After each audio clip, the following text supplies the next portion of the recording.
Hello and welcome to yet another live detail here at the Rag Company as we get closer and closer to TRCMA, the Rag Company Media Access Show, which is coming up in just another couple of weeks, so got to get ready for that. But of course, we're doing something a little different today because we've been detailing lots of cars, trucks, other things. Why not throw some bikes in the mix? So to tell us a little bit more, Anthony, Josh, why don't you introduce us to what we're doing today? Hey Dane, thanks for having us. So joining me today is Mr. Josh Brodel, right, our main customer service guy. You've probably spoken to him on the phone if you ever had any questions on terms of products. Him and Rebecca are absolutely fantastic in getting back to you through email or phone. But Josh is a wealth of knowledge in the moto world, right? Because previous to working at the Rag Company, you worked as a bike mechanic. Yep, I worked on these things every day. That's what I did. Yeah, and so you know these things inside and out. And so I think that that's a pretty cool thing, is to bring somebody that's actually built motorcycles, put motorcycles back together, repaired things, to actually have him here today for the wash to let me know if I've been doing things correctly and what he's seen in the past in terms of all the different types of motorcycle details that have been brought into his shop and the do's and don'ts that you've seen over the years. Right.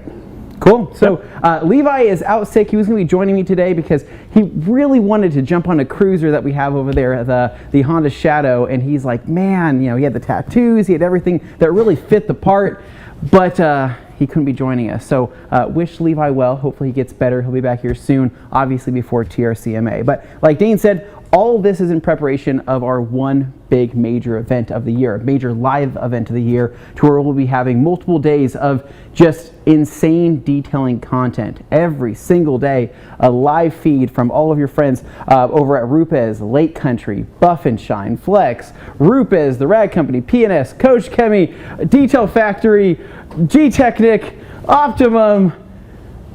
Am I missing anybody? Yeah. Veloci. Veloci. I said Buff and Shine. Buff Bright, okay, and a couple more besides that. So it's going to be absolutely fantastic. It's going to be a lot of fun, and that's going to be starting March 28th through April 1st. But we want to prepare ourselves, right? Get some practice under our belt for these live streams, and we thought today would be awesome to feature some motorcycles. Sure. It's March, right? Which means it's the start of trying to get into warm weather, spring riding, all that fun stuff. So we're seeing a few people out on bikes, right? The brave ones. The brave ones, exactly. California, it's a year-long riding, right? Yep. Arizona, year-long riding. New Mexico, probably year-long riding. But for the most part, everywhere else, right? People, I guess Texas too, right? Yeah. But for the most part, a lot of people are getting their bikes out of storage, right? Mm-hmm. And so in front of us here is a 2021 CBR 600RR. Correct. Is this thing pretty fast? It'll do okay. It'll do okay, right, yeah. And so this would be a good example of a bike that maybe we've pulled out of storage, right? You've cleaned it up previous to winter. You put it underneath a cover. It's been sitting in your garage. It's been sitting in a shed. It's been sitting in storage. You pull off the cover and you have some light dust. You have nothing crazy. It's still relatively clean, but you still want to give it a wipe down. So what's the proper procedure? So today we're going to be showing you how to do a waterless wash here on the CBR 600RR. And then from there, moving over to something a little bit more intricate, which is going to be a rinseless wash using Optimum No Rinse on a Honda Grom, right? The Grom. A lot of coverage there on the Honda Grom, but a lot of surface area. It's perfectly dirty for it, right? And that's why we wanted to do it. And then lastly, we have the Honda Shadow that we're actually going to be foaming up with the pressure washer and the foam cannon, showing you how you'd go about doing that and things to look for. Now, I've been detailing motorcycles for years. I ride motorcycles, all the time, and I have a couple for myself. It's just my method of madness on how I go about detailing is often, it's my own thing, right? I think it's easy to follow, but I want to see if I show you and you say, okay, Anthony, this really isn't so easy to follow. Yeah, we might be able to simplify it for the masses. Right, exactly. And so, anyway, Dane, do we have anybody excited to see some motorcycle content here on the Rag Company YouTube channel? Anybody? We've got quite a few actually here popping in, and I want to get to a question actually Sean Prince here brought up, and I think you guys are both the most qualified to do it. Sean Prince says, nice bikes. Anthony and or Josh, please give us the quick specs. So he wants to know specs on each bike. So, like weight, horsepower, torque, that kind of thing. All right, well, Okay, well, I'm going to do my best here. So really quick, before we jump into that, I do want to give a shout out to Carl Cycle Sales, which is right next door to the Rag Company. They were able to provide us with 2 of the 3 bikes that we have today. And so we want to use them for more future stuff in the future. I mean, whether it's like a dirt bike, maybe, if we find a reason to use a dirt bike, maybe it's it's another type of UTV, maybe it's newer different motorcycles than this. I just feel like it's a really good resource, and we want to feature more of this kind of stuff on the channel as that stuff is getting more and more popular as time goes by. And so, anyways, that's where the CBR 600RR came from. It's not mine. I wish it was mine. If I came home with this, I may be sleeping outside. You know, my wife probably wouldn't like me to bring home a third motorcycle, but who knows, right? Who knows what happens, right? You know, I might fall in love with it after a first wash. So CBR 600RR, I want to say these are around 120, 130 horse. Yeah, that would be my guess. I'm not really much of a spec chaser myself. They keep the torque down on these, so I'd probably say it's under 70 foot-pounds of torque on something like this. But I mean, they're really quick. I mean, basically past 11 grand, these things absolutely scream. They are race replica motorcycles is what they are, or what you would see on a racetrack. And so Good one, the 1000, man, it's pretty wild, but the 600 is definitely more tameable. The 650 would be much more tameable than the 600, despite the number there. So anyways, 2021 model. It's got what, 4 miles on the clock or something? I think we're up to 7. 7 miles, right? That long trip, that long trip from there to there, right? So Waterless Wash today. Any other questions here? We said my knees would drag on the ground if I tried riding that thing. Tall problems. You'd be surprised, right? I'm 6'1", and I fit on this actually surprisingly comfortable. So, and then Mazina says, knowing how to clean them is nice and all, but what would be real helpful? But what would be real helpful is it? Could you tell me how to convince my wife I can get one? Okay. I'm sorry. We teach detailing, not magic. Well, what's funny is that with all the gas prices right now, that's the big talk of the town. I think everybody is like, maybe I should get a motorcycle. If you were thinking about it before, now you're really thinking about it. You're really thinking about it. And so Anthony here behind the camera, he has been looking at these bikes all day. He's been taking pictures of them, and he's going to figure out how he can go home and talk to his wife and see how he can convince her. We're wishing him luck on our side of things. Good luck, buddy. It'll be interesting to see. Anything else before we start jumping into it, Dane? Oh, we just got a few more comments here. People are starting to kind of show up, and yeah, of course, they're asking questions about the bikes. There's a good one. Oh, the UDS way. Sheesh, what a beaut. Hey, Anthony, are you more of a Euro bike kind of guy or a Japanese bikes? So I am definitely more of a Euro bike kind of guy. So I have a Triumph and I have my BMW. I personally, I like the build quality of European bikes. Sometimes I don't like the complexity of European bikes. Sure. And I mean, sometimes there's electrical problems. It's a lot of the stuff you hear about online, right? Sure. And I think the biggest thing is that if you're going to get into the Euro bike realm, try to find something that's tried and true, right? Yep. Find the one that's had the engine that's been around for like 20 years that isn't going to have any issues. Find the one that's simple. It's typically once you start getting into all the crazy electronics, keyless start, all that crazy stuff, that things start to go are a little finicky, right? Yes. And it's expensive to work on a Euro bike. Yep. And so you've worked on Japanese bikes, and you've worked on actually most of them are probably Japanese bikes, right? Yes, mainly Japanese bikes. Yep. Yeah. In terms of the cost, what's the difference there, Josh? Oh, between the Japanese and the Euro, I would say the Euro bikes are a little bit more expensive. Okay. Just because I think they produce them in maybe a little bit smaller numbers than some of the Japanese bikes. Okay. But in terms of like cost of maintenance, like you're more readily able to find parts and stuff for a Japanese bike over a European bike. Yes, I would agree with that. Yep. Yeah. Pretty much same story as with the cars. It's the same thing. Yeah, it's the same thing with the cars. And which is funny because I love Japanese cars, right? And I love all the JDM cars, but when it comes to bikes, I think that, again, the build quality, the beauty, all the detail, the intricate things that go into a European bike, I think everything from the nuts and bolts, right? Mm-hmm. It's just something about it. Like everything you crank a wrench on a European bike, everything feels really good. Whereas sometimes on the JDM bikes, you maybe take a wrong turn or wrong crank, and you go, oh no. You have to make sure you're using metric tools also, Anthony. Yeah. Oh yes, that's what it was, right? And probably proper torque specs. Also helpful. Anything else there, Dave, before we jump in? One last one, although this kind of applies, maybe we can bring this up more during the Honda Shadow Wash. Tyler Graff here saying, happy Friday Eve TRC crew. Nice to see some motorcycle detailing happening. Two-part question. Can you recommend a soap for Harley denim, i.e. matte paint? Also dressing for Harley crinkle finish.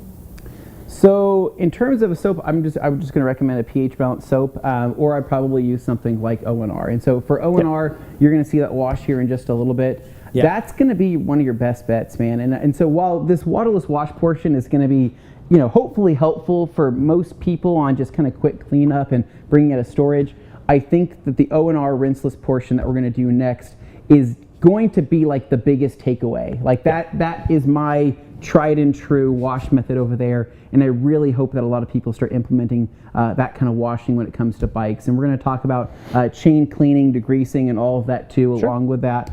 Then in terms of a dressing on like a wrinkle finish, I mean, you could use something like Bead Maker. You could use, I don't typically like to use dressings, like dressings on motorcycles. Not my thing, mainly for the fact that a lot of those dressings can get really slippery in hot temperatures too, which bikes get really, really hot. Dressings can actually start to kind of, almost like, I don't want to call it bleeding, but they can definitely start producing moisture out of that dressing, you know, depending on the temperature. It does kind of the opposite of what you think sometimes. And so I just like to keep anything involving the motorcycle less slippery if I can. The paint can be slick, you know, but the seats and everything like that, I would like those to remain nice and grippy. Yep. Anything else we got? Nuts and bolts. Go ahead and get started here. Okay, cool. Okay. All right, so for today, we're going to be using P&S Epic Waterless Wash. And so this is actually technically our only waterless wash that we have at the Rag Company currently. We used to sell OptiClean. Yes. And you can use Optimum No Rinse as a waterless wash depending on how you dilute it. Correct. But Epic here was kind of designed for a waterless wash application. So Ready to use.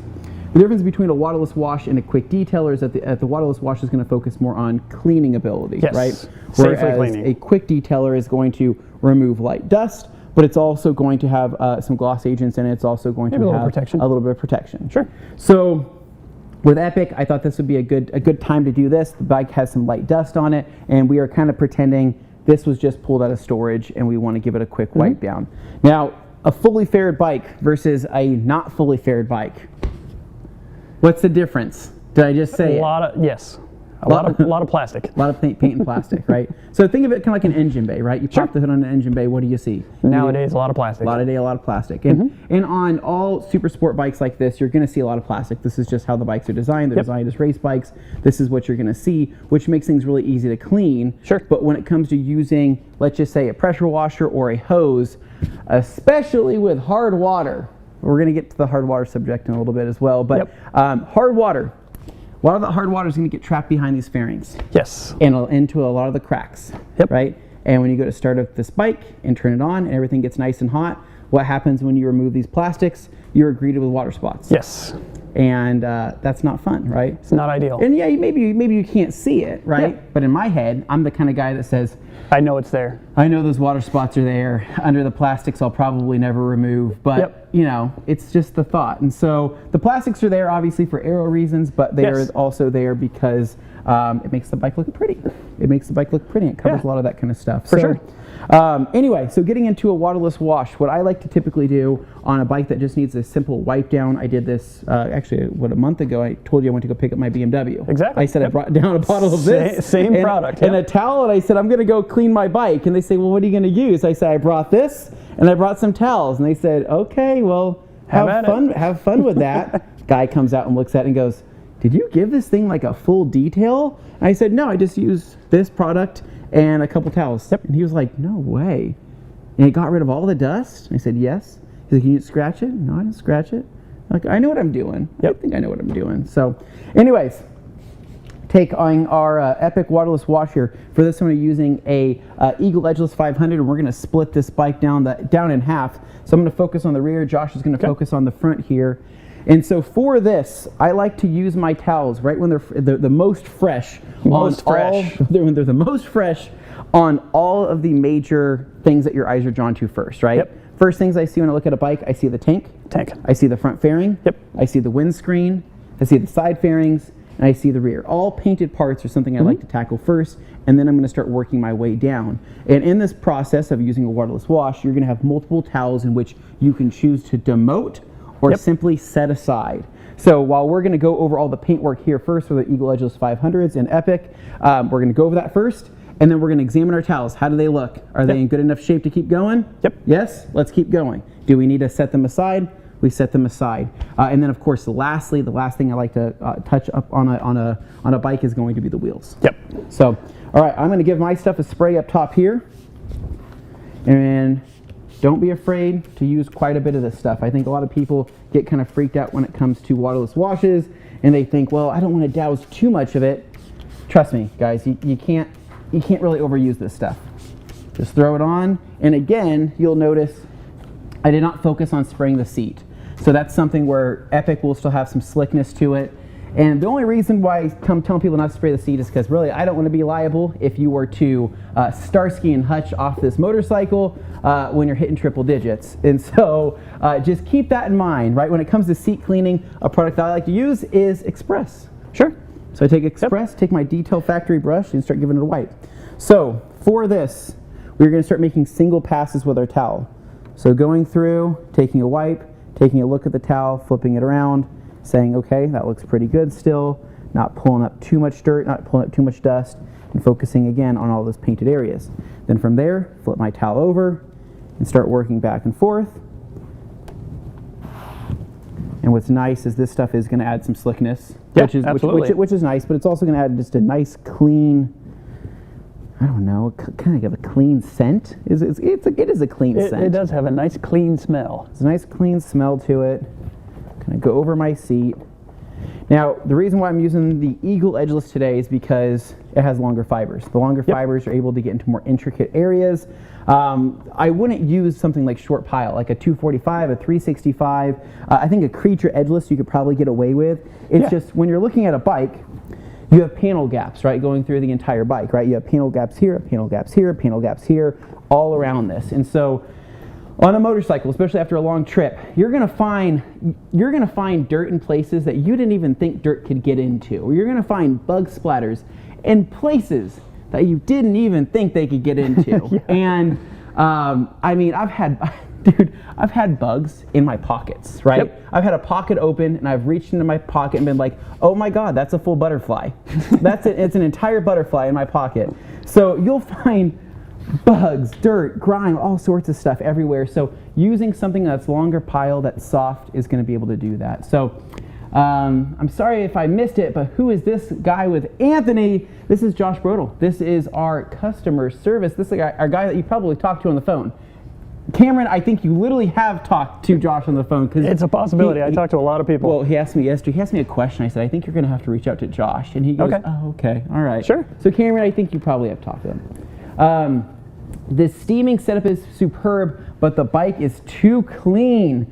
So that is another method that I think we're going to cover down the road, is talking about steam cleaning and kind of what you can do on a motorcycle with the power of steam, because I think steam is amazing. Absolutely. And I've used steam several times. It's just, we're going to show you 3 techniques today, and then if people like this and people want to see more of the motorcycle content, can I borrow that from you? Yeah. If they want to see more of the motorcycle content, then we can absolutely cover this again. So if I can get Kira over here, or Jimmy, anybody that wants to join me over here. Now, on most bikes, you're going to have a combination of a lot of powder coated finishes, right? Everything from, it could be the frame, it could be the swing arm, it could be all of the clutch covers, I mean everything on this, right? It could be black powder coat, and just knowing what you can and can't use on powder coat. For the most part, you could pretty much get away with anything, but that's one of those things that, again, that I just wouldn't dress if you don't need to. And a lot of people, man, and Josh, you can tell me if I'm correct on this, a lot of motorcycle guys, I'm part of a lot of these groups, and it's super frustrating when, I see them talking about detailing stuff in these motorcycle groups, and the answer to everything is WD-40. Oh, yeah. They say, just put WD-40 on it, just put WD-40 on it, right? Mm-hmm. I can't tell you how many frames I've seen that the black has just faded so badly because of using improper detailing products, right? Yeah. Or using something like Super Clean and all of that. And the powder coat is something that I like to take care of the most, because while plastics and paint can be replaced, a lot of those powder coated stuff I mean, it's a pain in the ass to powder coat a frame. It's a pain in the ass to powder coat a swing arm.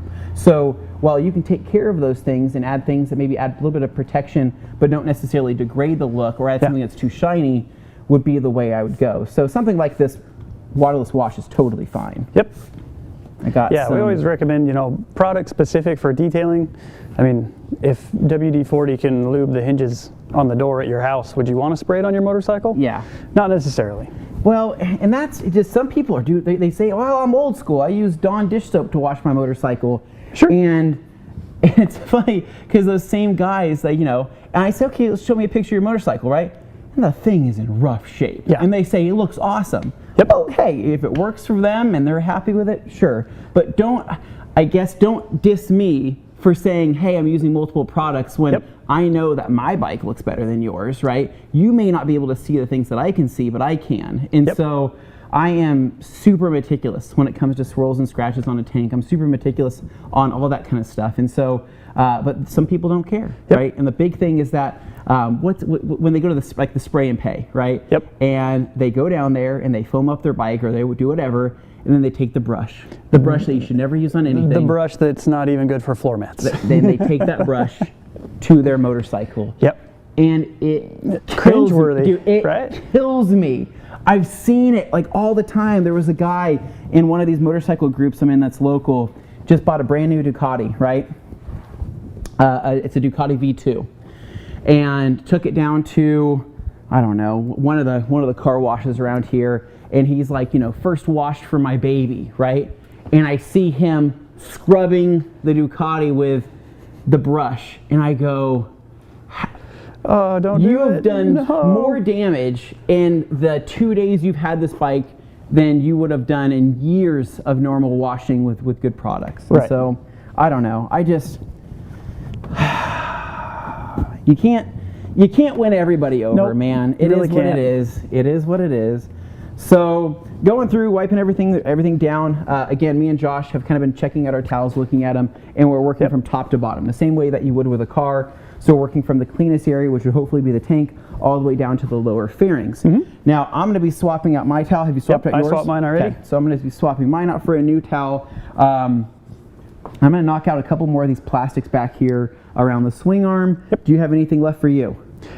Just the wheel. I think you're in the front. So go ahead and spray down your wheel, and then I'm going to start back here on the swing arm and the rear hugger, and then I'm going to work my way to the rear wheel as well. But how would they clean at a dealership? And I don't want you to throw anybody under the bus here, but typically at a dealership that you're buying a new bike from, they've just unpackaged it, they've put things together. What would they typically do? I mean, and not just any, I'm talking about most dealerships, like the most common way of doing things. Yeah, I would say the most common way is, like you said, they would probably just use a quick detailer and, a generic Costco, most likely, type microfiber. Okay. So, maybe so they are using microfiber for the most part. Yeah, for the most part, I think it's kind of understood that microfiber is, a safer way to try and clean something. But yeah, it's definitely not the level of, what most people around here or any of our fans that follow podcasts or anything like that would probably do. Yeah. It's going to be on a much lower level than that. And I mean, as we've already seen with this brand new bike, there are some scratches in the paint already. Okay. And that could have been from the factory, could have been from somebody wiping it down. Is that likely, though, that there's brand new scratches? Because in cars, we see it all the time in cars, and we see it from transport. Sure. Okay. Oh, we got Dane over here. Oh, Dane, I'm sorry, I didn't see you. I just popped up on the screen here. I've got a number of questions that I'd love to get in there, but I also realize you guys are doing your thing. I don't want to cut the flow here. No, I hope people are digging this. I hope people are liking the conversation we're having. We've got a few bike aficionados here, I'm happy to say. So, I mean, for one thing, I wanted you guys, before I get to any of the questions here, go ahead and reiterate the products you're using between the actual chemical and the tools you're using. So we are using Epic Waterless Wash from P&S. This is going to be the first wash of the day here, which is our waterless wash of the day. And this is going to be on a bike that maybe has been pulled out of storage. Maybe it's a bike that has light dust on it. Something that just needs some pretty easy cleaning, nothing too intricate. This would also be for the person that maybe doesn't ride a whole lot, right? That doesn't see, that their bike doesn't see rain, right? So they say, well, my bike's not dirty enough to pressure wash. It's not dirty enough to break out the hose. What would I use? this is what I would use, right? You have cleaning capability from the product itself. You have a little bit of protection. You have a little bit of slickness, but then you're also using the right towel for the job, which would be the Eagle Edgeless 500. That probably shouldn't need an introduction, but it is an ultra plush 70/30 microfiber towel. But just in case, yeah. No, that's excellent. And to the comment earlier, he was talking about streaming, not steaming, so he was complimenting the quality of the video. But I will say, you're talking about steaming just made it funny, so that was fun anyway. Okay. Well, but honestly, the TV is just slightly far enough away to where I'm like, what is that? I'm like, what does that say? Yeah, no. Basically, his comment was he's getting such clear image quality that he can see the bike really isn't that dirty. But what I wanted to point out with that is our video today, this live stream, isn't so much to teach you, oh, this product can, do X, Y, Z in terms of like cleaning this from here to here, and here's an example. It's more showing you how to be, mindful when you're cleaning a motorcycle. So depending on the fairings, depending on what type of bike it is, there are different needs. But that's why we're doing it this way. Is it's not so much to show you, hey, it's dirty, now it's clean. It's just showing you, here's how you approach it if yours is dirty and it matches these specs. So I just wanted to stress that to people who are watching. It's funny because I'm sorry because I'm having such a good time. Like, this is definitely my element. Like, I love motorcycles. You guys know that. But I love cleaning motorcycles so much because it's like not a big commitment, and it's just fun, and I love the intricate details of a motorcycle. But I'm having so much fun, I'm literally forgetting to do the work. I'm like, Josh is killing it over here. Getting distracted. He's getting like all this stuff done, and I'm like, man, what an awesome machine. Sorry, you guys have questions for me? Okay, continue. I got to get this wheel knocked out. Well, speaking of an awesome machine, Yoshi here asking, what's the difference between the CBR 600RR and the 650R? Because I'll be honest, 50 cc's doesn't seem like it's going to make that big a difference once you're into the 500, 600 range. It's the opposite of what you would think, right? 650, the larger number, everybody thinks that's the faster motorcycle. Well, it only has one R, not two, so it's like a little bit chiller than I'll let Josh explain that. Yeah, so typically what a lot of Japanese manufacturers do is they build RR race bikes like this. They're not always RR, but it'll be something like that. This is an inline 4-cylinder, 600cc motor. 650s are usually just a V-twin. So while they do have more cc's, horsepower-wise, it's really not a fair fight. Obviously, the inline 4 is going to have significantly more. So just like I said earlier, when I'm not really a big fan of specs, another easy way to get distracted is seeing a 650 versus a 600, assuming the 650 is the faster motorcycle, even though it's probably a few $1,000s less on the showroom floor. That should probably be your first note. Yeah. But yeah, so different engine configurations, but and it's very close to the same CCs. 650 for the most part is a better starter motorcycle, right? Yes, absolutely. You have a little bit more usable torque for somebody that's not used to riding a motorcycle that needs to get themselves out of a sticky situation. Sure. It's definitely easier to cruise around town in. It's just something like this, and it's much more comfortable, right? So the position of a 650 is going to be different than a 600 like this. And so 650, you're going to be sitting more upright. 600, you are going to be more leaned over the tank, right? Because when you're riding one of these, you are in a crouch down position, right? These aren't built to commute on. Yeah. So a lot of people do, right? Very true. I'm telling you what, you ask them how their wrists feel, ask them how their back feels, and they're going to say, yeah, I probably should have got something more comfortable. And I get it, right? I understand. But it's the vibes, right? Absolutely. Who doesn't like a race bike? So one thing that you'll have to do with any motorcycle, no matter what that you're detailing, is you're going to have to move it around to get to certain access on the wheels. Now, a big thing, I asked Josh, I said, hey, do you think they have a rear stand we could borrow?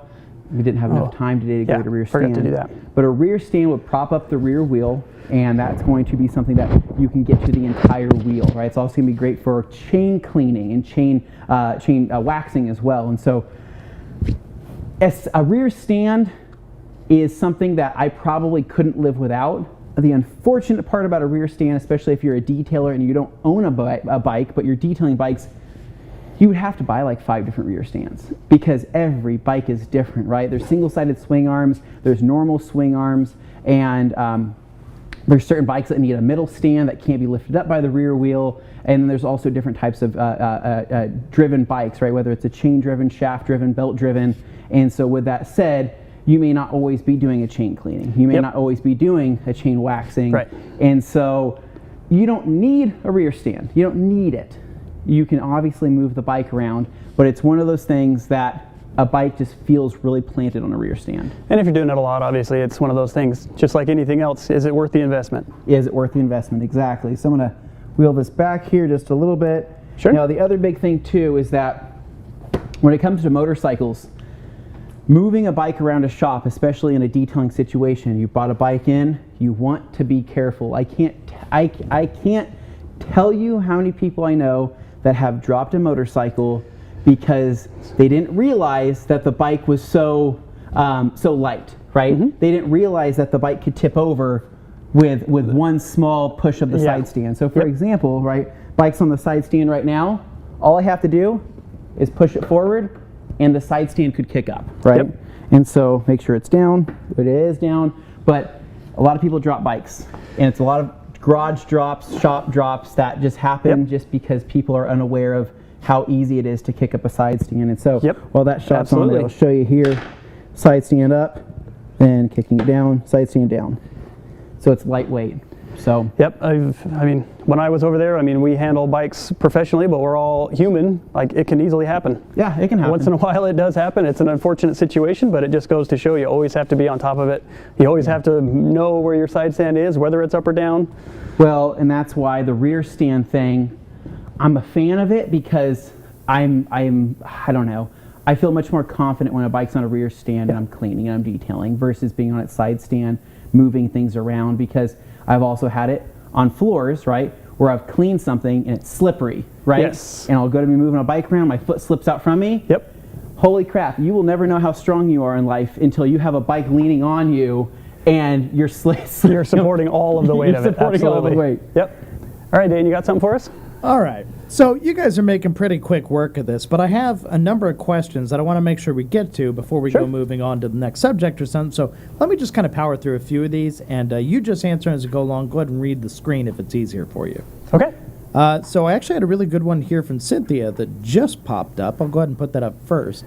She asks, in a bike detail, would the customer expect the chain to be cleaned? How do you safely clean the chain? So we're going to be getting to that in the next bike. Remember, once we move over to the Grom, we're going to be talking about that there. Chain cleaning is something that you need to be very open. Very open. What's the word I'm looking for? Transparent. Very transparent upfront about, right? So if you are not going to be cleaning that chain and waxing that chain, you need to tell them that, because chances are some of the cleaners you're going to be using will remove some of the wax off of a chain, right? If you're using APC, it's going to start breaking down some of that wax. Some soaps can start breaking down some of the waxes. So if you let them know, hi, I will be cleaning your bike today, but I'm not responsible for degreasing your chain and re-waxing your chain. That is something that you need to do when you get home. And a lot of people would be completely fine with that. However, if you decide to take that into your own hands, that is something that you need to be prepared for with the proper products. And so, for example, a couple off the top of my head, I like the DuPont greaser, chain degreaser, and the DuPont wax, the chain wax that goes on wet but then dries up hard. Sure. What are some other ones that were over at Carl's? Popular one at Carl's was from a brand called Motorex. Okay. They have a chain degreaser, they have a chain wax, they have a chain lube. You know, they give you a lot of options just for, you know, personal preference. A lot like us, a lot of towels. Yeah. Choose your favorite. Choose your favorite. Okay. But yeah, chain waxing is extremely important. It's something where a lot of people neglect that part of things. And how many chains have you seen that were rusted? Most of them. Most of them, right? Most of them. It's hard to watch and see that because it's not complicated to degrease a chain and wax a chain, and you are much less likely to have some type of catastrophic failure with a properly lubed chain, because once those O-rings get shot, things really start getting crunchy, and when chains snap, right, they like to send themselves into the engine casing. They like to send themselves out behind, and then potentially into somebody's windshield. That could result in a crash or possibly even a death. Absolutely. And you can also get. Do you want to get whipped by that? Because I don't. Yeah, so it is a maintenance thing, so just be very well aware of that. So whether or not you would like to take that on, or you just want to be transparent and let them know, hey, you need to do this, you can do that as well. Yeah, communication is key. But we're not done with this yet, Dane, because we're going to add some Dream Maker to the top of this because we just went through, with Epic, and this is going back to the showroom over there at Carl Cycle Sales, and we told them it would be shiny. We told them that this bike would look pretty dang good, so we definitely have more time for more questions before we move on. Well, while you're doing that, I think you can help knock out at least 3 or 4 of these. I have several questions from people all relating to bike stands, so let me get a few of those out there. So between Kyle Camus here saying, is there a motorcycle lift or stand that you recommend for paint correcting and coating or working on the bikes? And then before I do that one, I'm going to go ahead and throw up a couple others because there were a few. Yoshi asks, what about a motorcycle jack versus rear stand? Would that be more versatile?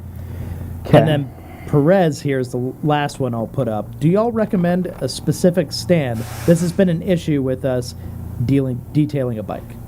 Okay, so to give you a rundown, right, Pitbull stands are considered some of the best stands that you can buy in terms of motorcycle anything. Pitbull is kind of the buy it once and never buy it again, and the joke is that once you buy a Pitbull stand, keep the stand, sell the bike, right? And so, because chances are you'll need the stand again sometime down the road, and it's also a stand that quite literally never loses value. Right. So, like, you buy it for $200, $250. I don't even know how much they are. I think they're $200, and you sell it for $200 used. I mean, or sell it for $180 used. And Pitbull stands are definitely the strongest, the sturdiest. They're very well known in the game. However, going back to what I was saying before, there are multiple different types of stands. Everything from front wheel stands, whether it's a triple tree stand, whether it's a fork stand going into the rear, whether it's something that goes up by the swing arm, or it's something that's a single-sided swing arm that needs something different. So you're not going to be able to have every one of those stands. But in my opinion, using a car jack on a motorcycle, that's not my thing. Yeah, I know they do sell them. I've seen them, at hardware stores, Harbor Freight, something like that. They say it's a motorcycle stand. They're very limited on the amount of bikes they actually work on. Yep. Because, I mean, this one in particular, if you were to look at the bottom of it, it's not flat. Yep. So a jack that's designed to lift the bike up from the bottom just isn't practical. Yeah, grab that from you. So the other thing too is that you're never going, you as a detailer, you do not need to buy yourself a dedicated motorcycle stand. So they have the Harbor Freight ones that are a workbench, essentially, that raise the bike up. They're super cool. They look really, really nice. Do I think it's worth the investment for maybe the amount of bikes that you do? That's really up to you. And you need to know how to get one of those bikes into that wheel chock, get it planted in there, get it strapped down safely if you're going to do more of an intricate detail. But for the most part, almost every detail can be done simply on its side stand, on its middle stand. Again, the only time that you're going to need to get the rear wheel up on a bike is going to be in a chain cleaning situation or something where you're really diving into the suspension, the rear wheel, and whatnot. And so it's funny because, I watch a lot of detailing channels, right? Really? I have, well, okay. I think we all do. All right. I watch some detailing channels sometimes, but when I watch them, I see a lot of like really, crazy white levels of details where wheels are coming off, right, doing crazy stuff. I've never seen that on a motorcycle. Like a full motorcycle wheels off detail. Not that I think that people should be doing that, right? But isn't that interesting that like you don't really ever see that level of detail on a motorcycle where it can be done if people are going to be willing to pay for it. But I think that's the biggest thing, right? Some of the most expensive motorcycles out there in terms of something you can get off the showroom floor nowadays would be, upwards of maybe $80,000, right? And that's getting into something crazy, right? That's getting into the craziest of BMWs, the craziest of Ducatis. And would people still pay for that level of detail? I don't know. I really don't know if they would. If there was somebody that was qualified to be able to remove carbon wheels, remove that kind of stuff and get in there, would they pay for it? Motorcycle people are cheap I would think so. Yeah. I mean, there probably is one or two of them out there, but good luck finding one. I see 2 points that may be an issue for that. Number one, unlike a car, on a motorcycle, you can access both sides of the wheel fairly easily. On a bike, if one wheel happens to pop off liability-wise, you're in a much worse state than if one wheel pops off of a four-wheeled vehicle. Absolutely. So That's both of those this would be open like themselves up to a very qualified person that could do that. But is what I'm saying. getting at is the whole four-wheel versus two-wheel thing is, number one, the danger is greater, obviously, on a two-wheel vehicle losing a wheel versus a four-wheel vehicle. yeah. But also, that's the danger element. Then the other part is you don't need to do it as much because on a motorcycle, it's more accessible than it is on a car. It is. It is Absolutely. much more accessible. So yeah, it's not really necessary. No, it's not necessary. I'm just saying it's something that I have not seen on YouTube, of all things, right? Yeah. I've seen detailing videos on just about everything, but I have not seen like a crazy in-depth, amazing detail of a motorcycle. Disassembly, detail, Because at that reassemble. point, if they're doing it, it would be a restoration, not just a cleaning. Yes, Yeah. absolutely. Like Contempo concept, whatever, like crazy, insanely detailed, kind of thing. Exactly. Yep. I do have a number of questions here if you want to Okay. keep Sure. going with that. I'll start with Scott here, who's being very helpful. I don't mean to brag, but I do own a Ruckus, says Scott. Nice. Everybody likes a Ruckus. Everybody loves Ruckuses, dude. The, You don't know the what that is, ultimate just hit up that Google. the ultimate college campus bike. Like, you just stick your backpack under your seat and go. Yep. Plus, they just look cool in a utilitarian kind of way. Then I got Robert here asking, hey, TRC, any tips on cleaning spokes?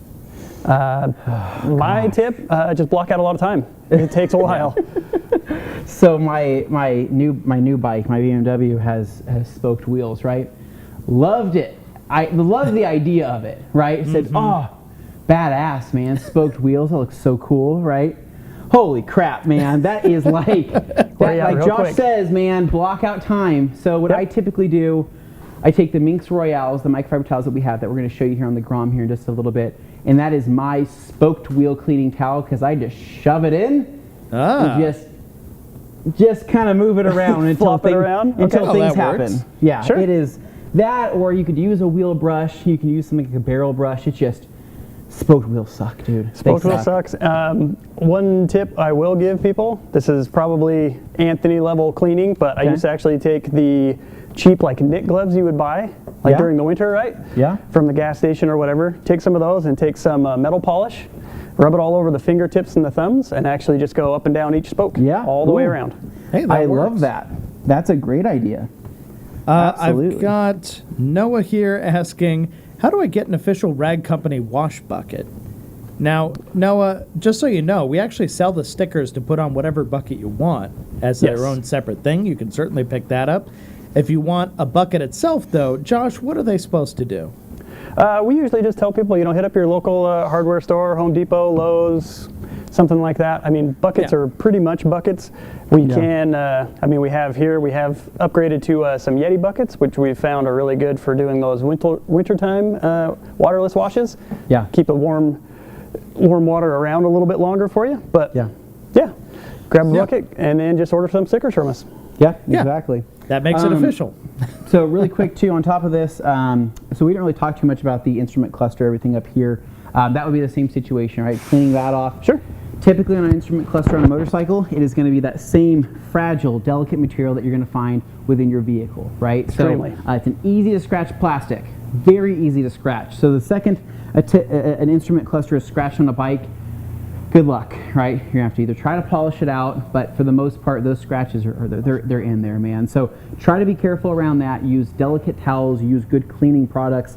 And then I also highly recommend using something with UV protection, whether maybe it's something like Bead Maker, or whether it's something like, another sealant or a quick detailer that has something in it for your switches, right? Because these switches will often fade from a nice red to a pink. Yes. And it doesn't look too good. People replace them down the road, which is fine. But so clean those things up, but try not to make things too slippery, especially around here on your grips, levers, and on your levers, right? You want to keep all of that nice and clean. Don't add any protection to those. Mainly focus on what we call the clamshells here that go around where all your switches are. And so that, and then just be cognizant of caps around your brake fluids and all of that, because this is stuff that's all exposed, right? Don't take those off. You don't need to take your brake fluid cap off, right? No. Some people say, oh, what's this, right? Oh, take that off, clean that. Don't do that. Don't right? do that. Because chances are you get brake fluid everywhere. But yeah, I really don't have, for a waterless wash, any other recommendations. No, I think we're good. Yeah, so do you guys want to see me sit on this thing? So size comparison, 6'1", on a street bike, people that are worried. And while you're doing that, answer Draghi here about cleaning exhaust. So this doesn't feel too small for me. Does it feel small in there? Oh, I kind of looks a little small there. It almost looks like a gorilla on a shrunken 20%. It almost looks like you took a pit bike and just shrunk it a little bit. Is that what it is? So here, I'll start it up for you guys so you can hear it, just because I cleaning exhaust because they change color.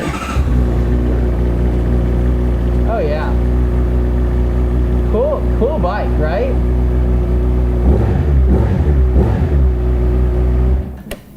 All right, so we are done here. So I don't think there's anything left to do other than bring this back to our friends over at Carl's. Say, hey, you have a show-ready bike. Yes, right? Absolutely. Covered in Dreammaker. So I'm going to head over to the other direction over there, start getting things set up for the Grom wash and get everything set up for the Rinseless wash.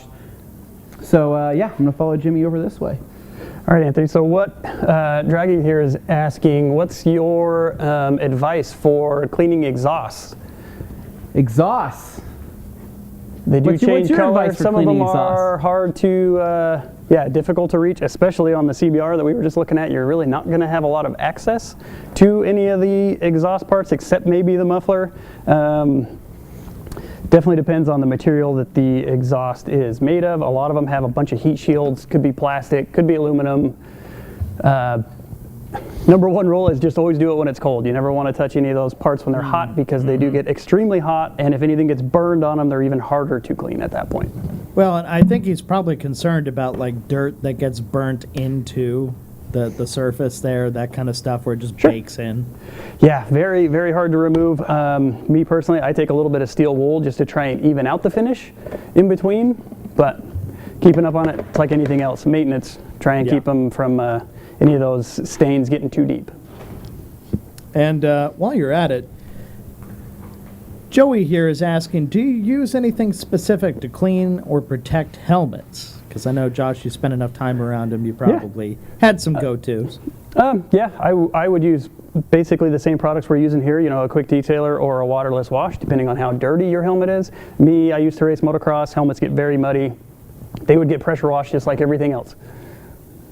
And, I mean, some people are probably concerned because, you know, if you have, like, the foam and stuff inside, is that going to be a problem? Or is it just, you know, you keep it sealed and you pressure wash the outside of it? Yeah, usually just set on the ground. You try not to get any of it, hit it with the pressure washer on the inside. Some of it might get a little bit damp, but most helmets now do have removable liners, so you can wash them. They never have to get funky from wearing them, you know, that's good. 4 or 5 hours a day, anything like that. Yeah, I imagine after a while they start smelling like a gym bag. Otherwise. They certainly can, yep. And then we've got Mazzina here. Would putting an interior cleaner with UV protection be worth putting on those buttons to help prevent them from fading? Yeah, you could absolutely do that. I don't know if I would do you could do an interior. You could also do something for the exterior, you know, like say a PSS, something like that. But anything with UV protection is definitely a great idea because they do get faded very, very quickly, unfortunately. Okay. And then I've got Paul Allen here saying, will you show how to clean Rinseless in and around the engine area? Mostly there are small, tight spaces. Would like to see some techniques. All right, Paul. You know, all you got to do is just be patient. We're working on it right now. They're getting to that part. But, well, I'll keep moving down the list here. Now, Mazzina brings up a good point. It says he's not a bike aficionado, but wouldn't mind adding bike detailing to his arsenal, so this is very useful for him. So glad you're picking up some tips, you know, because while, you know, you figure paint is paint and wheels are wheels or tires, that kind of thing. Yeah, that's true, but when it comes to bikes, there are some intricacies to kind of worry about that you want to take special care. You want to notice that stuff and not just blindly go in, you know, spraying. So, well, what are some basic things that somebody maybe detailing their first bike would want to note before they go hitting it with anything? Sorry, I was asking you, Josh. Oh, sorry. Yeah, so I would probably just start with the same process that we did here, depending on the level of dirt. And like Anthony said, most of the time these bikes, you know, they don't get overly dirty because a lot of people, especially in this neck of the woods, they have another mode of transportation because most of the, or I wouldn't say most of the year, but a lot of the year you're not allowed or really probably don't want to ride your motorcycle, snow, slush, any of that kind of stuff on the road. So they stay fairly clean, and if it's somebody who cares about their bike, they probably haven't let it get super dirty. So starting with something with just a basic, waterless wash, or like we're going to show here, even a rinseless wash with stuff you probably already have if you're a detailer. Yeah. So just, try a few of them, see if it's something you want to offer. You will find that you can kind of go down the rabbit hole as far as how much time you want to spend cleaning a motorcycle, so you want to charge accordingly. And I've got Hans here. Just drive through the local car wash. Everything will be spotless. that may work for you, Hans. So let's go see what Anthony's doing over there. I think he's about ready. Yeah. All right. Hey. Hi. So I'm looking at this camera right here. What's going on, guys? So I am over here with a Honda Grom, right? A very dirty Honda Grom at that. And so this bike has not been washed for I think probably we're going on like 7 months, 8 months on this bike, has not being washed. And so technique is something that I am a huge advocate for on anything motorcycle related, especially using distilled water.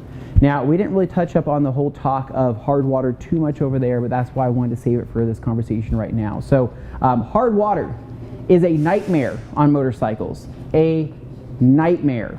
Because anything that's exposed, right, especially engine components, right, whether it's a clutch cover or whether it's a cam chain cover or whatever it may be, the second that gets hot, it pretty much incinerates that water, to where it is an instant water spot. Almost immediately. And I've had situations before where I've talked to people on the podcast that, I've been out on my all black Triumph, and I went out to dinner, right, on a hot day, hot afternoon, whatever it was. The bike's hot, I've been riding it hard. I pull up, find a parking spot, go inside, come back out to my bike, and the sprinklers are hitting it. And I go, oh my God, that irrigation water is causing like irreparable damage, right? Potentially, right? The etchings are going to be so bad, there's not much I can do about it. And you would get the etching because on a satin black surface, right? A satin black powder coat that you cannot polish, right? Because you polish a satin black or you satin matte black, right? What happens? It becomes shiny, right? Absolutely. Can that water spot still etch and still get into that satin or matte black finish? Absolutely. What do? There's not much you could do. You have to deal with it, right? And or you can attempt to use a very strong, I don't recommend using wheel acid, but there's just, again, you're kind of screwed, man. So you have to be super careful about what kind of water you're putting on a motorcycle. Chrome is really easy to polish out, right? You can get rid of water spots on chrome. That's not difficult to do. But it's typically on black finishes that's going to be an absolute nightmare. So I highly recommend, I can't stress enough, distilled water. So today we picked up some distilled water, right? Because I want to show people the right way. So we went down to our local Albertsons. We paid a grand total of, what was it, $8, Nick? Gabe? I think it was $8 in distilled, what was that, Gabe? $8 in distilled water, and we have 7 gallons of distilled water is what we have. So 7 gallons for $8, not a bad deal. So what we have today, we have our IK sprayer. The IK sprayer that I can't actually talk anymore about other than filling it up, airing it up, and then sending it, right? Because every time I talk about this, you guys ask me too many questions. So just enjoy what it can do, not the questions of what it can or can't do.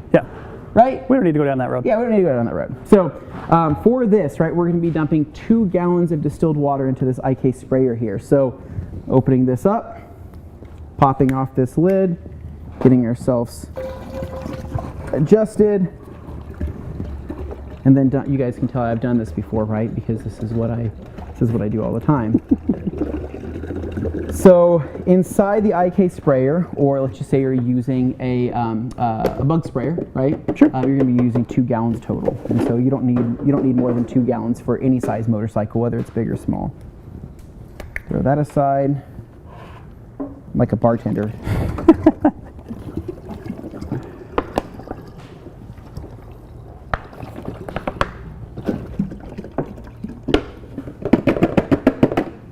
That aside, then we're going to be taking our O&R, 2 capfuls, 1 and 2.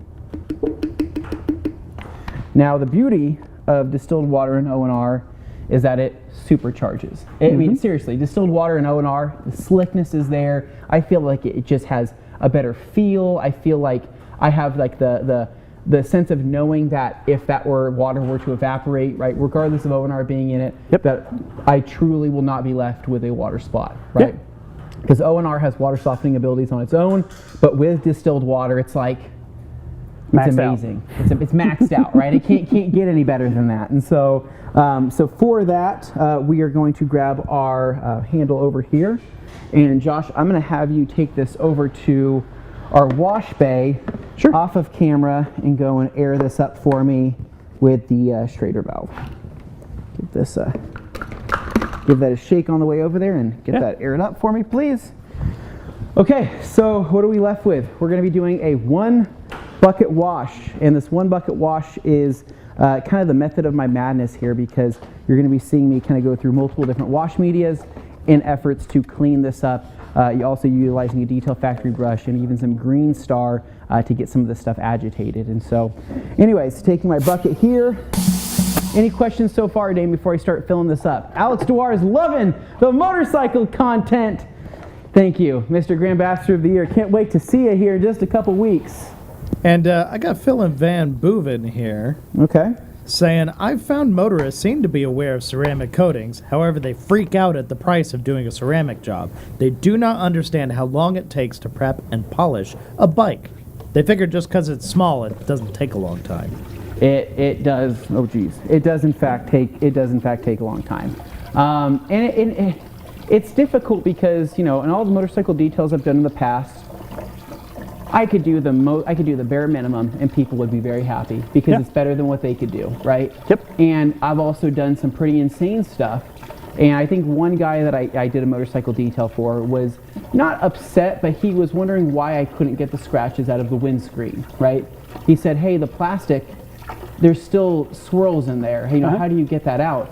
And I tell him, I said, dude, I polished this, I compounded it, I did everything I could. I said, what were you using to clean this? Oh, I used that brush at the gas. I used that brush at the gas pump, right? And I used the squeegee at the gas station, right? Oh. He's like, I used the brush and the squeegee to get the bug guts off. And I said, dude, you have been grinding so much stuff in that for so many years that, like, honestly, it's instead of paying me to polish that out, go buy a new windscreen. Yeah, it's just time to be replaced. It's cheaper for you to go buy a new one than for me to polish this out because it's going to cost you hundreds and hundreds and hundreds of dollars. And so, yeah, just you're going to get so thin and brittle after a certain point. It's like you can't add more plastic to it. Yes. So just forget you ever even had that idea. Move on.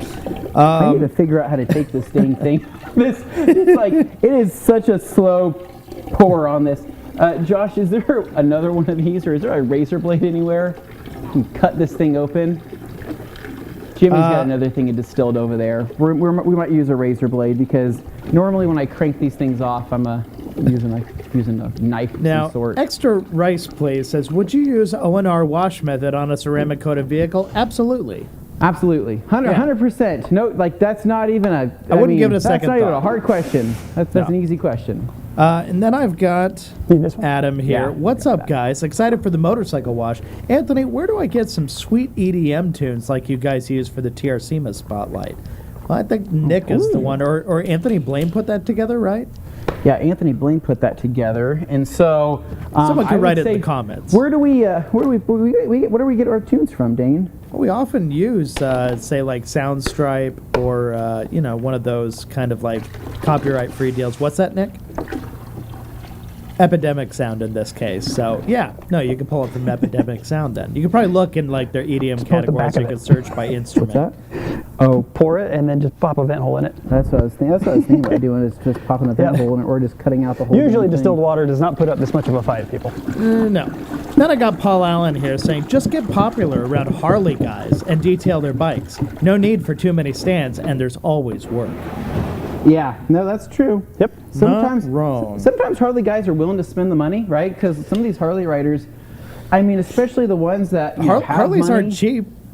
Harleys are not cheap. Some of them have money, but sometimes they can also be super cheap. I've met a couple of them be stingy. that are just like, hey, this is my baby, right? And then they use the worst products they can use on it, or they're mad at the pricing. They say, hey, I know a guy that can go cheaper. Same stuff we face in every industry. Yep. It's just kind of the same across the board. What they don't note is that the guy who does it cheaper also does it worse, but we just won't even bring that up. Yeah, we don't need to go down that road. Well, we're going to keep that. Anthony just grow 2 feet. I feel like it next to this thing. Yeah, so maybe we'll have you sit on this for size comparison real quick. Right? I know. I think the shadow that we have over there is going to make the most sense. But okay, so we have our bucket here, right, with roughly 4 gallons of distilled water. Do you need 4 gallons? No, I kind of over poured. So when I do this at my house on either my BMW or my Triumph, or really any other bike, my dad's bike, he's got a Kawasaki Vulcan, what I typically do is 3 gallons of distilled water, 2 gallons into my sprayer, of whatever sprayer I'm using. And I'm using 5 gallons total. It's $5 a wash. Worth it, knowing that I'm not going to have water spots. If you have deionized water, that's fantastic too. You could definitely fill a bucket up with that. I just feel like the distilled water is cheap. It's easy to do. So from here, we're going to go ahead and mix up our O&R. So 4 gallons in here means that we're going to have 4 capfuls of this delicious blue liquid going inside here, right? Nectar of the gods, as some might say. Do not drink it, people. Do not drink it. And then we're going to get that last one in there. Dude, the smell of O&R, right? It's one of those things where you guys can see this and you already know what this smells like. Absolutely. You already know what this party's going to be like, right? Coming down into here, we can see we have this nice, beautiful blue, milky liquid. I don't call it milky, but it's, you know, it's majestic is what it is. Mix our hand in there, get that all nice and mixed up. We got Kira behind the camera. Kira, do you like the smell of that? She's like, yeah, it smells pretty good. Don't eat it. Don't taste it. It's not going to hurt you, but don't recommend it. Okay, so Honda Grom here. This is a great conversation piece considering the gas prices we're currently seeing. Right? Yes, absolutely. This is a very popular option at the moment. Yes, it is. So, fun fact, this was my old Honda Grom, right? And I never thought that I would sell it. I would say, you know, because it'd make me sad thinking about it. Like, I could never get rid of this bike. It's my favorite thing, right? Okay. I've had the most amount of fun on this. And Gabe here at work, he talked me into selling it to him, which I was okay with because he's just as crazy and just as meticulous as I am. You guys cannot, you people, what are you doing? So, I don't know, that's a complete, like, what are the coincidence, right? The sticker on the bike, the shirt. We're fans. Yeah, so whatever it may be. But he's just as crazy and meticulous, so I said, Gabe, that's fine. I can sell you the Grom. Just take good care of it, right? Because this thing's amazing. I put a lot of time and effort into this thing. But the Grom, if you were to go to Carl's Cycle Sales right now and go pick up a Grom, you are getting, seriously, I'm not just kidding, 120 miles per gallon on one of these things. That is kind of the going rate, yep. Insane. 120 miles per gallon. Now, the Grom only holds a gallon, right? So the idea is, you know, if you're going on a cross-country road trip, which people have done on Groms plenty of times, you strap a 4-gallon, a tub of gas on the back, right? A tank of gas on the back, you're good to go. Yep, you're going to make it a ways. You're going to make it quite a ways. And so just such cool bikes, man, seriously. And so I can't recommend a Grom enough if you're wanting to get into motorcycles. They're just too much fun. They're an absolute just riot to own. So anyway, so we're going to get into this. Now, the Grom is special for a reason. This particular Grom is special because it has an exposed air filter. Correct. Now, with some bikes, they will have exposed air filters. It's typically an aftermarket mod, right? Yes. And you're going to see that they're mostly K&N, right, Josh, for the most part? And so for this, we are going to come up on the back side of here, and we are going to block off this air filter with a plastic bag. And so I'm going to try to get in there the best I can, tuck this bag up and around. It's funny because Gabe's like, hey Anthony, you have to show me how to wash this motorcycle. And I said, are you just saying that you just want me to wash it? You're just making me do this. Tuck that in there, get that to where no water can get in. Got this really cool vent, and then tuck that in like that. So our filter is now completely covered. So now we're good to get everything wet. Now, Josh, do you have any talking points on getting a modern day motorcycle wet versus getting something that's super old school that maybe shouldn't get wet? Yeah, definitely older stuff I would try and keep What's older too? You have to explain for some of the audience. Anything in the 70s, 80s? Yeah, absolutely. Then I would say anything probably before 2000. Okay. I would say after that, they kind of got a little bit better at sealing stuff up. These things are, there are some people that like to actually ride them in the rain, stuff like that. So they're not, going to be completely ruined by getting wet, but the less water, the better. Okay. I've just always been a guy that I don't like getting things super, super wet unless I have to. Riding in the rain doesn't scare me. But it's like, I'm not the kind of guy that's going to take a pressure washer and blow into certain seals that shouldn't need it. And so for the example today, we are going to simply be applying our O&R, not necessarily dousing using it, to remove. Yes, we're going to start letting it do its work. So do we have any shots up close here showing some of the dust here that we have, or is it going to be kind of hard to pick up on camera here, showing this rear tire hugger? Anybody? Jimmy? Kara? There we go. We have. These damn cameras make everything look just spotless. All right. Which is not true. All right, it's dirty. It is dirty, right? So it's pretty gross. If we come right here. Look, Gabe, this is what you did. Got the swing arm right here. Oh, you guys are scratching it. Oh, see, I told you he was just as meticulous as I am. He doesn't want us to scratch. Okay, no more scratching it. We're going to let it go. All right. Everything's sealed off. We're ready to start spraying. You ready to do this thing? Yeah, let's do it. Okay.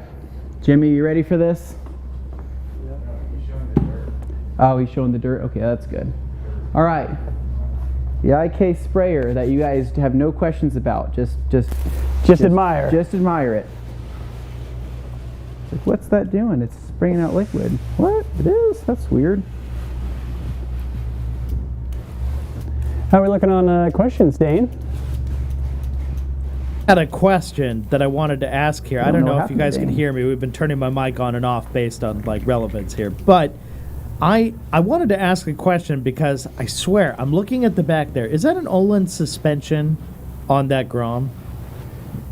Now, when I'm spraying this, yes, I'm the trying Grom does have an Olin's rear shock. Okay, the so previous it's just owner rear did shock. install. Is Dane talking? You can hear Dane? Yeah, I can hear Dane. Oh, my pack died. Oh, well, that might makes have more something sense. to do with it. Yeah. Sure. Let's see. I'm going to go ahead and put Paula Allen's question on the screen here. It says, I have an MV Agusta. It is a 2020. We'll never wash it with a hose. Just too much headache. And then I've got Yoshi here asking, what's been done to the Grom mod-wise? Oh, that is a great question. We have a... Anthony, did you see that one? I can't hear anything, so I'm just listening to you. I'm just hearing you. Can you give us a list of mods on this Grom in front of us? Oh my gosh. Yeah, I can. It's or a quick breakdown at least? Yeah, it's got a, gosh. So we know it has an intake on it. So it's got the intake from Dinger. It's got a Dinger built intake. It's got a CJR tune on it. It's got a 14 tooth front sprocket.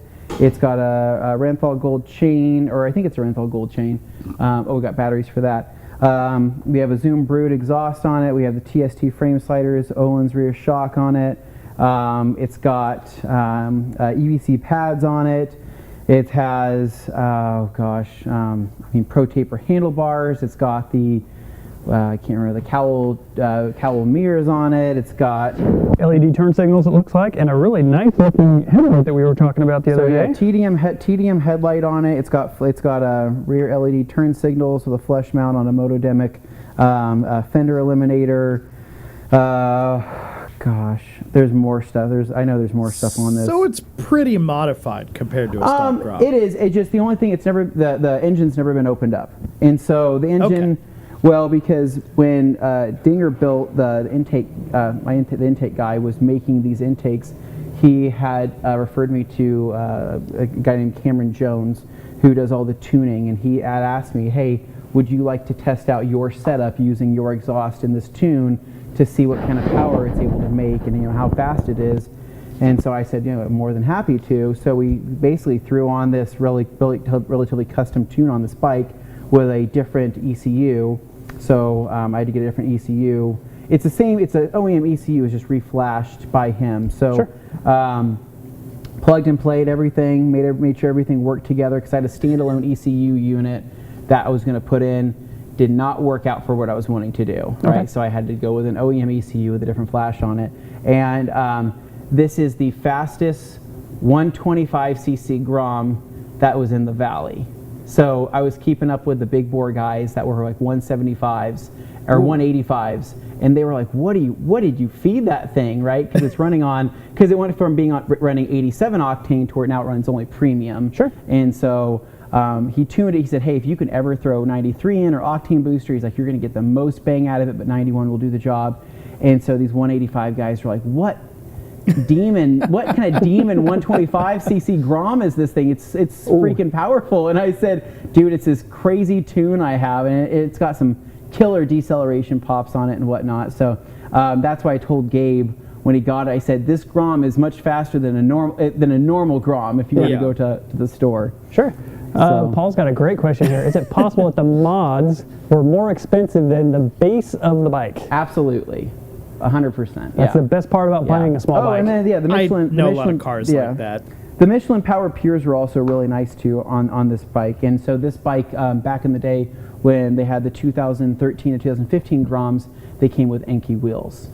So this bike has the Enki wheels on it. From 2017, Honda started making their own wheels, right? Same design, but they spent more money on the tires because people were people were crashing these with the OEM tires. So they said, we'll put more money into the tires, but we can't do Enki wheels anymore. So they put cheaper wheels on, but everybody knew that the Enki wheels were the strongest of the wheels that you could get for the Grom. So people loved them. So, although let's be real, the thing weighs nothing, so having the strongest wheels isn't necessarily the most important thing. Oh, Dane, you have no idea what these bikes will go through. Oh my gosh, people will. So somebody off-roading it, perhaps. People will jump them, off-road them. They will. Some people that I've ridden with, they treated these bikes like they were dirt bikes, and it was yikes. It was hard to watch because I'm so crazy about my stuff. They're like, "Hey, come off-road." I'm like, "No, not me, man. That's all you." So anyway, I'm gonna redouse this really quick here. Yoshi's got a great question for you. Okay. I know Anthony was contemplating a big bore at one point. Is that still something he is wanting to do? No, because I'm not a Grom owner anymore. Gabe might say, hey, I need this to be more powerful, because there's people that have thrown some insane motors into these. I mean, I think the most insane stuff is when they throw like a dirt bike motor, or a 300cc is pretty crazy. If you just YouTube 300cc Honda Grom, I mean, they are like sketchy fast. Yep. So is it safe to put a leather protector conditioner on the leather motorcycle seats, or what's good to use? So I think that a leather protectant is good. I think that if it is actual leather, totally fine. Most seats are going to be made out of vinyl rather than leather themselves. It's very rare to see an actual leather seat. Yes. Most of them are going to be vinyl, leather replica, or style seats. And so for that, you can still absolutely put a vinyl leather protectant preserver on there. Yep. It'll keep it going. It'll keep it nice and smooth and supple. Just nothing that's going to add slickness. So just be careful about that, right? Yeah, some absolutely. Some things will add slickness, and sometimes when water hits that protectant again, it kind of activates the slickness. Yeah, almost and then a you'll be beat maker riding, situation. and you'll go, oh my God, I'm about to slide off this thing. Okay, so for this wash, I want to keep talking and having fun, and we absolutely can. We're going to be using a chenille mitt in our O&R. We're going to be using Minx Royales. These are one of my favorite towels that I'm glad that we did not get rid of here at the Rag Company. We still have them. They were gone for a long time. They were gone for a long time. But they are back. They are back. And so the Minx Royale is one of my favorites, mainly for the fact that it is the most, it's the most cushiony towel, and it's also something that's really easy to manipulate and to get into tight cracks and crevices. And you'll see what I mean here in just a little bit. And so we're going to throw these in. And then what we're also going to do, we're going to be using a Detail Factory brush over here with a little bit of Koch Chemi Green Star. Sure. And so the Koch Chemi Green Star and the Detail Factory brush is going to be utilized around the swing arm. It's going to be utilized around the wheels, the brake calipers, and right here where the exhaust is, and we have all that soot kind of coming off. Yep, so exactly. We're going to be using that as well. And so kind of a combination of different things, but this is all stuff that you're going to use during a rinseless wash, right? And going back to the whole chain cleaning, degreasing situation, before jumping into what I just did with getting everything wet, I would degrease my chain.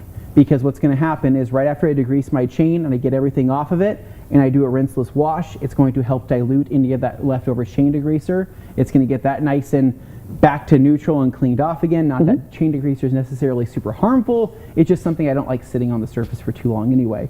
So you degrease the chain, go into it with a rinseless wash, and then after everything is sewn up, that's when I'm going to apply my chain wax at the very, very end, and then make sure that it doesn't have any sling to it, and I'll be good to go. So anyways, we got everything rinsed, so I'm going to grab the chenille mitt now, and I'm going to start from top to bottom. Josh, what we're going to have you do, before jumping into this, the method to my madness is before dipping the brush back into the liquid, right? We want to knock out all of our clean stuff first, and then work our way to the most dirty stuff. So I'll have you grab, you can put the brush back in and grab one of these minxes. And what you're going to do is you're going to come through on the minx, and you are going to focus on the gauge cluster, behind here are the forks, the inside of here where the intake vents are, or where they look like they should be, and then around some of the engine casing. I'm going to use the chenille mitt and focus on more of the big areas. Okay. Dane, do you have any questions for us so far?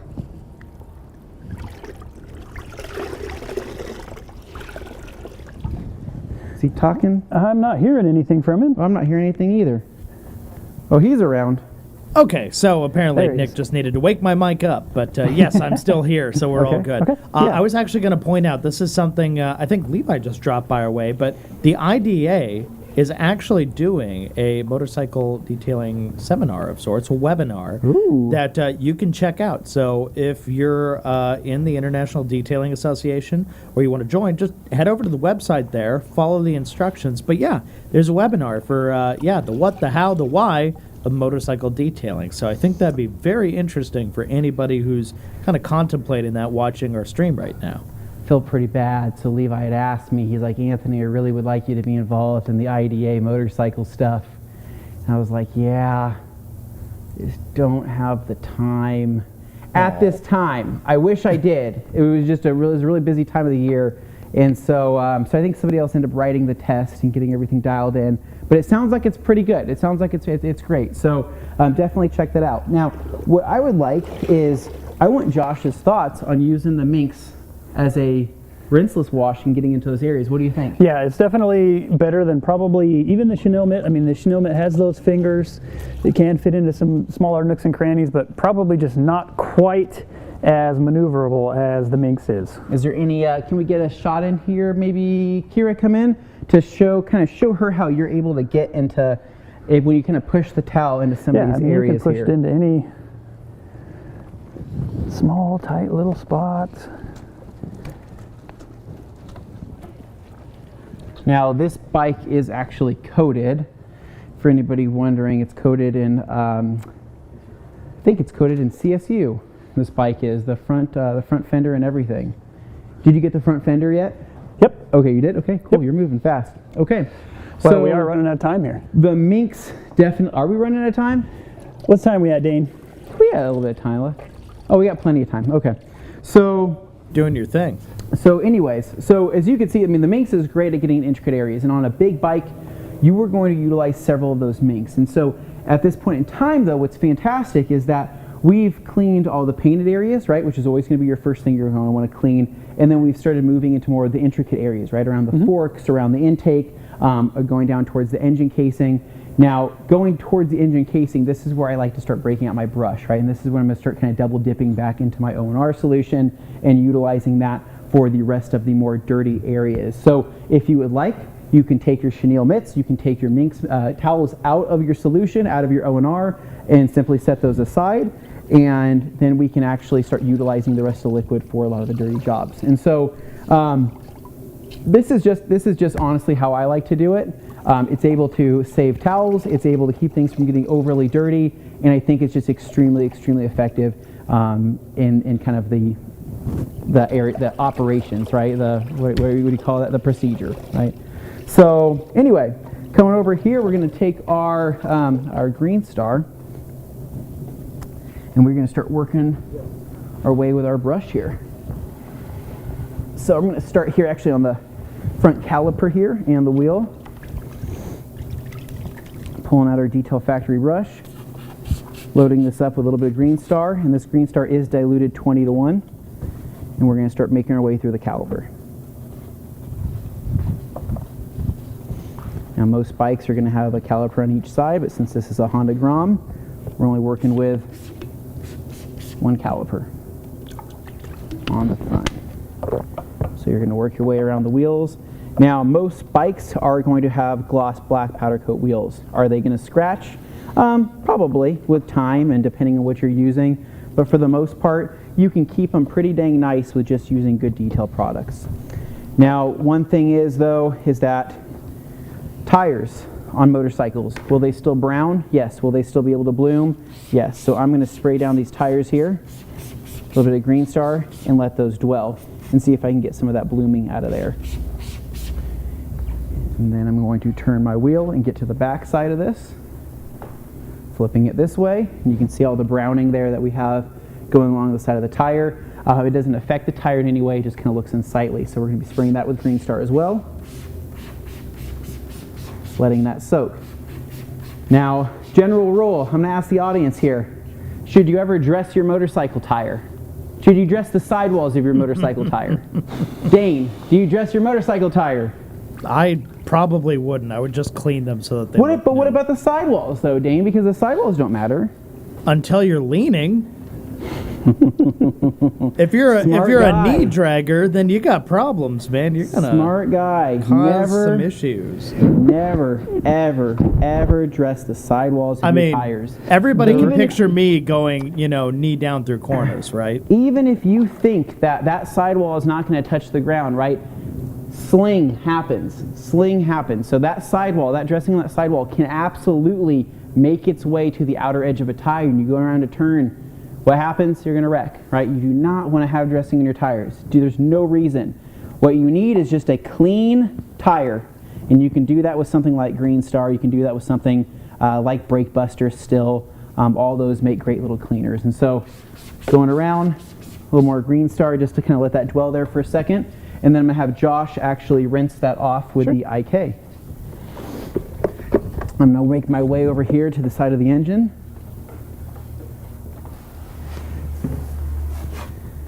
And he's going to rinse off the Green Star and then neutralize that. I'll turn this for him to make it easy.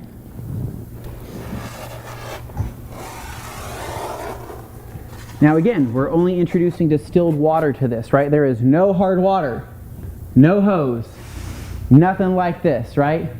You got hose, we don't got hose. We got distilled water. Am I right, Jimmy? Yeah, I said that for the kids, hoping he would laugh. He didn't care. So, just taking my Green Star here on the side of the engine casing, right? So, this is where you kind of want to work a little bit faster, right? Using any type of APC, using any type of cleaner that's going to be a little bit stronger, just on powder coated bits. You want to make sure that you have your brush handy and ready to rock and roll, and you want to be working on a cold engine. You do not want to be doing this on an engine that's hot or that you've been riding. And so that's why it's such a problem when guys take these bikes to these spray and pays and they on a hot motor, right? That motor is a minimum of like 200 degrees, right? Even with 180 degree engine temp, right? That's coming from your coolant, right? Even if it's 120, that engine casing, right, is still so much hotter than you actually think. That exhaust is so much hotter than you actually think. Your coolant temperature does not resemble the rest of the temperature around the bike, right, and how hot things can get, especially when it comes to pipes. And so you just really, really want to be careful. So taking my Green Star here, taking my brush, loading this up, I'm going to start working around the engine case, working around the oil filler. Question, Anthony. This Green Star, did I say 20 to 1? I think I said 20 to 1. There we go. Going around here, knocking this out. Now the other thing too, motorcycles typically will have a lot of anodized bits. Anodizing is different from powder coating. Anodizing is more likely to fade with sun exposure, right? So so typically on handlebar, on what's it called, brake levers, right? Mm-hmm. A lot of guys throw anodized brake levers on because they think it looks cool at the time.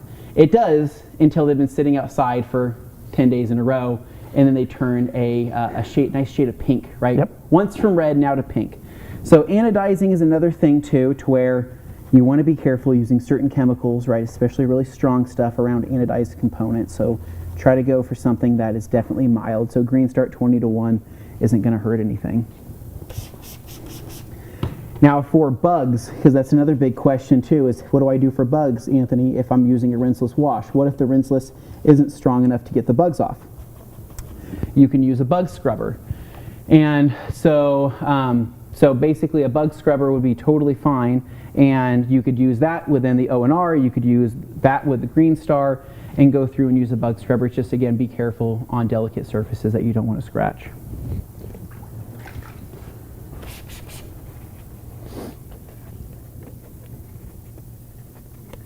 All right, Dane, any other questions for me so far? Sure, I'd love to. I've got quite a few here I can pop up on the screen. Let me start by going to Little Details.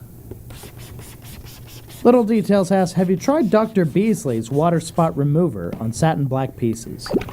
So I have not tried Dr. Beasley's water spot remover, but I've tried almost every other water spot remover, and they're super hit or miss, because depending on how long that spot has been there and how many heat cycles it's gone through and how bad the etching has got, it might do almost nothing at all.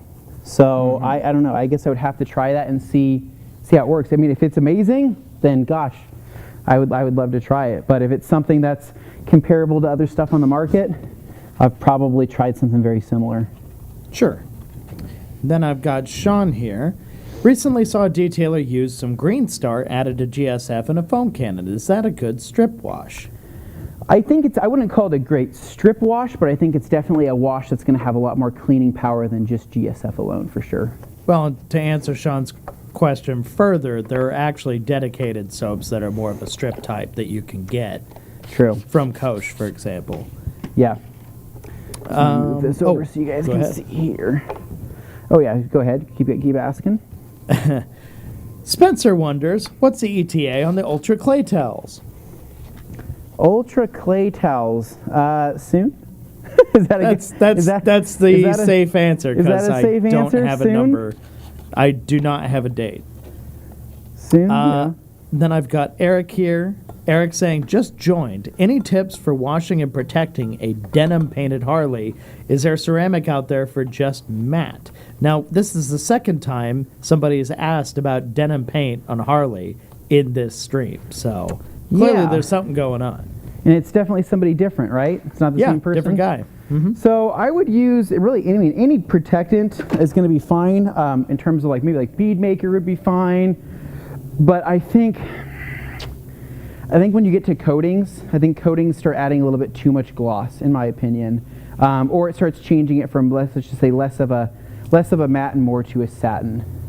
So if you guys want to see something cool, this exhaust here is wearing bead maker right now. And this bead maker has been on here since summertime. Check this out. Bead maker, right? It won't hold up to your washes that you do every 2 weeks apparently, but it'll stick on a freaking exhaust after 8 months and still bead beautifully.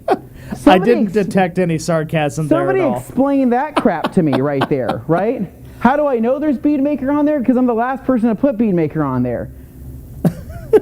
People, man, I can't even. I'm sorry, Dane. I start getting too upset when I start thinking about. Oh this no, kind of stuff. I felt that, and I agree wholeheartedly. Just when internet hate goes too far, it can be pretty dumb sometimes. So here I've got Paul Allen. I sometimes take a brush and cover it with a small O&R dip towel to get into tight spaces. Yeah, that's totally fine too. Mm-hmm. You can definitely do that. So then, for this wheel, sorry, is I'm one. Totally blocking the shot with the comment there. So this wheel is one where I mean, you could probably get away with using something like a Creature Edgeless. I'm going to use a Detail Factory brush and get in there the best I can. But I think that, again, certain brushes are great, but certain brushes can kind of add a lot of damage. Like I just hated using the Easy Clean Detail brush on motorcycle wheels because I thought the fling was so bad, because it's not that it's just flinging back onto you from the spoke, it's flinging back everywhere on everything you may have already cleaned, and it's just really, really annoying. So try to use a brush like that. Try to use a towel. I'm coming around over to this area over here. for this side of the bike. So Josh had to actually leave. He had a, I think he had a he had a plan. He had some plans, so he had to take off, which is totally fine.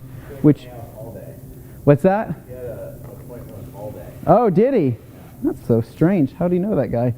So I'm coming around to this area, and believe it or not, we're almost done. I think you probably can believe that because we're doing it on a Honda Grom. But then we're going to go to a more fun motorcycle, and maybe I'll get somebody from the audience, and by audience I mean from the Rag Company team to help me with that. Anybody interested back there? No, nobody wants to do this with me. How about anybody in the audience, right? Maybe it's Hans Klozen wants to come from the Netherlands and come hang out with Anthony and detail some motorcycles. Does that sound like fun? Sure, why not, Hans? Sure. I got Big Car Killa here. Let me throw a question up on the screen. Watching from earlier on in regards to removing wheels, liability is a big thing. You've got the chain slack and rear wheel alignment to think of, as well as degreasing the rear shock accidentally. Those are all very true things. Liability is huge and all those things. I think I was simply, what I was trying to say is, I wasn't saying why is nobody doing that. I'm saying how is nobody take advantage of that on YouTube specifically? That's like pure content, sex right there. It's gold. It's beautiful to watch, right? Sorry, maybe that wasn't the right word to use, but it's pure gold, right? I would love watching that, but I think, again, maybe there's no YouTuber that wants to be liable for that. If only there was a guy... Some demon, content demon, who would go out there and just do it. If only there was some content demon that could just make that happen for me. Right? Well, speaking of content demons, I think Paul's trying to create something by saying, hey, you should lube the brake discs. No, you shouldn't. Yeah. So I'm going to knock out the other side of the swing arm here, the green star, and that this chain also does need to be lubed. I told Gabe that. I said, hey, get this chain nice and lubed. Get it ready to go for riding season this year, right? Because he's been talking how he wants to save, he's like, I want to save gas mileage. I said, you can start today. Lube that chain. Get the bike ready for riding season. You should be good to go. Okay, so that knocks out that side of the bike, and I'm going to get my IK sprayer pumped up over here, rinse this off. So do you see the process here? I'm essentially using O&R, just like I would be doing a normal soap and water wash. I'm just doing this in a way to where it makes it easy.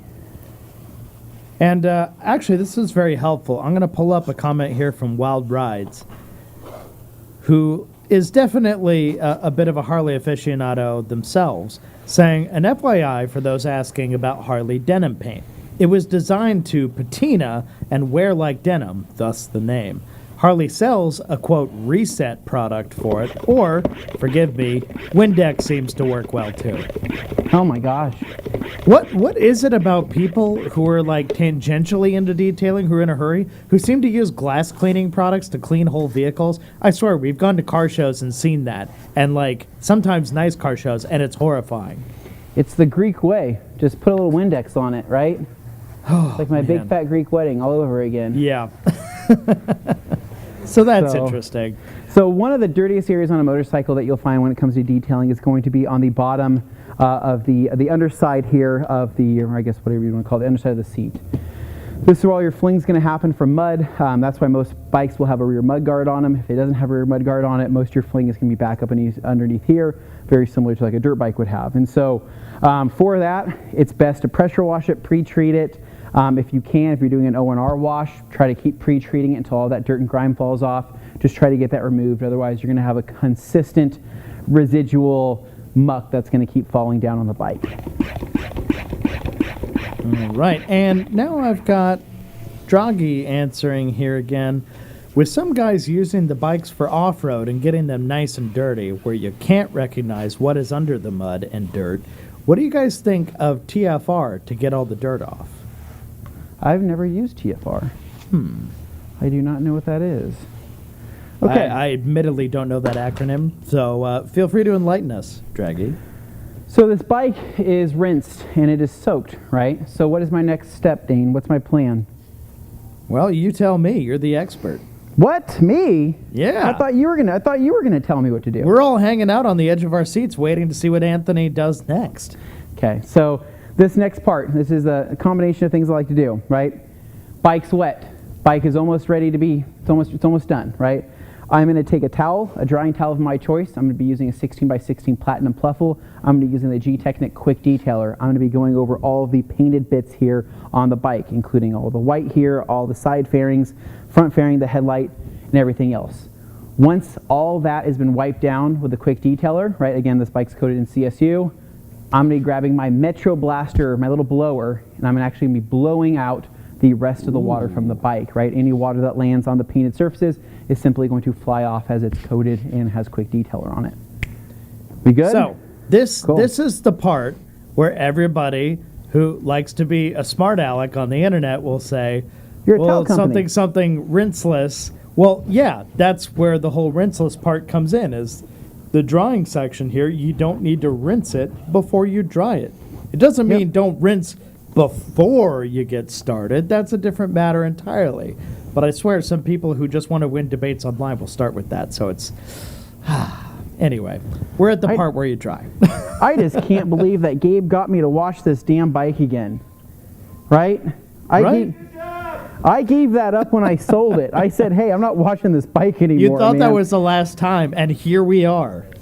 Because I think it was it was sometime around, I think, May or June, right? I had 7 vehicles, Dane. 7. Somebody had to stop you. I did not need 7 vehicles. It was absolutely ridiculous. And so I had to get rid of something. But Hans also pointed out, talking about the bug scrubber, you must have mentioned it earlier, he likes the fact that they're double the size now. Yes, they are very large compared to how they used to be. that is true. And TFR, oh man, TFR, they're making the traffic film remover joke. Oh, man. Oh, I didn't even get that. I thought he was referring to a product. How funny. Meanwhile, what a noob. Oh, Anthony. What are you doing, man? Meanwhile, G. Davis says Anthony hasn't said lube this much since the Boise State Fair in 2003. Oh, boy. Dane, out of curiosity, how many people are actually watching this live stream right now?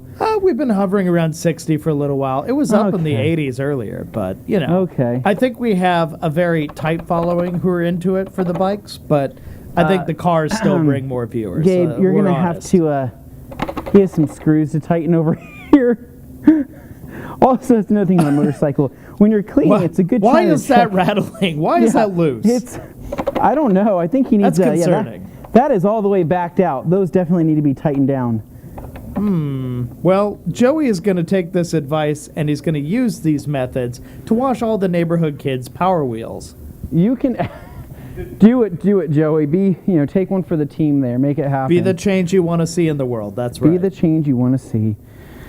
All right, so I think I'm just about done with this. So if Gabe can grab me that Metro Blow over there and plug it in for me, and if he can bring it over to me, we can start giving this bike a good old blow session.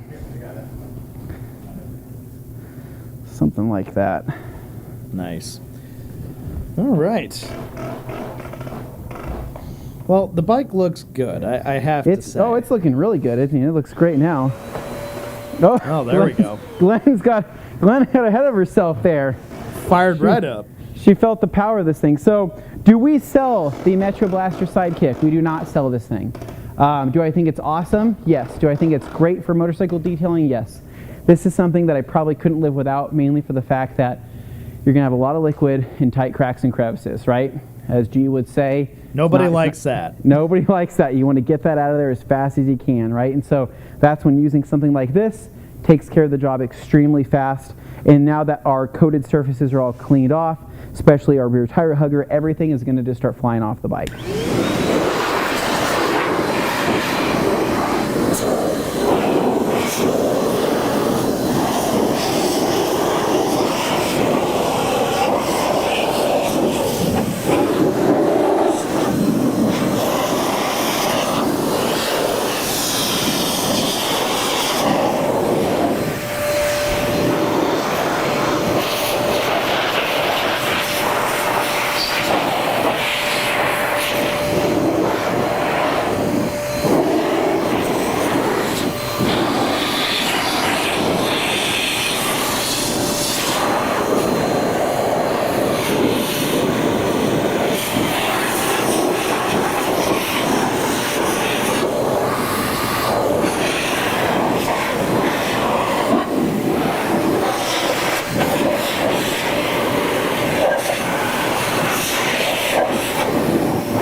All right. So while Anthony is obviously, putting the drone in our ears with his drying shenanigans out there, I should point out that all these live streams we've been doing, all these detailing live streams, are basically just little practice sessions for us to get nice and primed and ready for the upcoming The Rag Company Media Access Show. That's TRCMA, TRCMA, however you want to say it. That is coming up, going from the 28th through the 1st, and it's going to be a great time. So for anybody wondering, yes, we are building all of this towards something. It's going to be crazy out in the studio. We are going to have a lot of the brands you know and love, and some you may not expect, appearing there. And we definitely want to be careful what signs we show on the wall back there, because I think there may be clues hiding in the midst. But anyway, there is. Yeah, let's keep those cameras pointed this way. Yeah, there we exactly.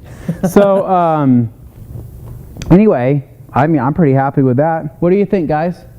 Looks like a clean bike, right?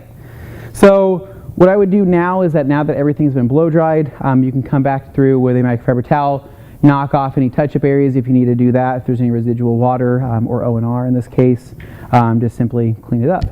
Now, I would say though, realistically, this would be a good time to probably lube up the chain in this current form, right? We've hit it with Green Star.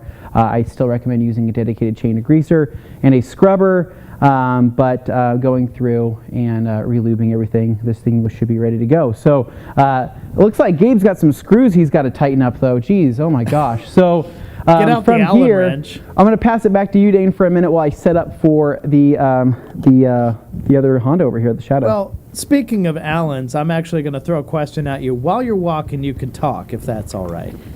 I've got Paul Allen here saying, do you know these older guys who come to your house and wash your bike and start telling you their story, how they used to ride motorcycles back in the day? Love it.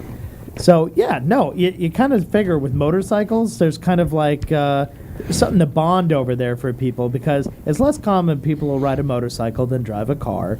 And depending on where you are, it's usually more of an enthusiast activity here in the States, but I realize some countries it is the standard mode of transportation because a car is just inconvenient by how big it is and you're in tighter spaces, whatever. But around here, it's an enthusiast activity for the most part. And with gas prices being what they are, a lot of people are suddenly very attracted to the idea of using it as a commuter vehicle. But, it can differ for everyone. So, yeah, Paul Allen's right. There's going to be folks who come and want to tell you all about their stories when it comes to riding their bikes back in the day. Oh, no, Dane, most of the conversations I've had, are basically always just somebody saying, hey, man, I miss my bike, right? Or it's a lot of guys Honda that CB or Well, it's a lot of guys that say their wife made them sell their bikes, or it's a lot of guys that said, they got into a close accident once and they got freaked out and they wanted to, which I totally understand, right? There's those I don't want people to ever feel bad about not being into riding anymore, because a lot of people go through different life changes. So just something to think about. I understand it. I get it. But anyway, so we're going to be moving ourselves over to the old Shadow over here. So this is a beautiful blue. I think it's a 20. I think this is also a 21, if I remember right. Very this nice thing has, blue. I think it's 4 miles on it, right? That's it. 4 miles on it, but it's been ridden in. It was raining earlier. It was ridden in the rain, so it's got some dirt. It's got a little bit of muck on it, but for the most part, let's be honest here. This is a relatively clean bike, but I'm going to be showing you kind of a worst case scenario wash here, where if you do have to break out the pressure washer and you do have to rinse something off, you know how to do it properly and how to do it in a way that you're not going to damage anything. So with this being a modern motorcycle, am I too worried? No, I'm not too worried. Everything is sealed off as it should be. The motorcycle is cooled down, meaning that the pipes are not hot. We are running deionized water through our CR spotless system. If you were going to be doing this at home, chances are you're using maybe normal hard water or normal water. But be quick. That would be my advice, right? If you're going to be doing this outside, try to do this in a shaded area. Try to do it in an area to where maybe you can get the bike into the garage sooner than later and start the rest of the wash. Or if you're going to do a soap and water wash out there, just try to knock it out as fast as possible. And that's why products like FSE from Koch Chemie exist, right? Which is a quick detail and water spot remover built into one, meaning that you can go over the entire bike, remove any type of mineral deposits, while also quick detailing the bike and adding some shine, which I think is super cool. So, all right, so we have the bike here. I'm actually going to start rinsing this. Now, if you have to do any type of pre-treatment, knock it out now, meaning that if your swing arm, if your fenders, if anything under the undercarriage there, let's just say, I don't know, underneath your foot peg and whatnot, right? If any of that's dirty, your radiator's dirty, pre-treat that now before jumping into your pressure wash. And so I'm a huge believer in pre-treat, very, very specific. I just can't say much more without giving it away. Am I right, Dane? Well, Anthony, I was going to say, one thing you can tease is the fact that if people want to know what it is, chances are they're going to find out if they watch TRCMA. You're saying that they're going to find out about this green sauce right here at TRCMA? Yeah. I think it's one of the many new products that may be revealed at our little show called TRCMA. So who wants to guess who made it, right? Do we have any guesses? Oh, I'm sure people will start throwing them in there. We're operating on a little bit of a delay due to image quality being better when it's a little slower, but I'm sure people will start putting their ideas in now. Although I've got Hans here asking, is that Matt Mormon's bike? It's his kind of blue, right? I mean, it's not wrong. It's the right kind of blue in person. Oh, it absolutely is the right kind of blue. Actually, it's a little bit lighter than what maybe something he would ride, but I don't even know if Matt would. Matt said he had a bike, right, back in the day. I think it's similar to his original GT3. His This is definitely GT3. more of a GT3 color, but Yeah. it's funny because I was joking around. We have 3 Hondas today, right? We have a CBR 600RR, we have a Honda Shadow, and we have a Honda Grom. Yeah. It just turned out to be a Honda day, and they picked the right guy for the job, right, Dane? Yeah, the motorcycle guy. Right, yeah, exactly.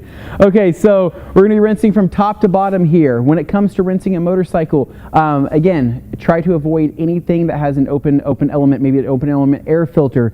You want to avoid anything that looks like, hey, that shouldn't get wet if you have exposed wires. A lot of motorcycle looms that they have on the bikes sometimes do have wires that are exposed, right? They shouldn't be exposed, but sometimes they are.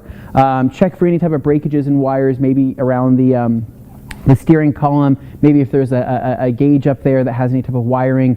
A lot of times, a lot of stuff is aftermarket, and while they do make it to where it is, water resistant, it is definitely not waterproof.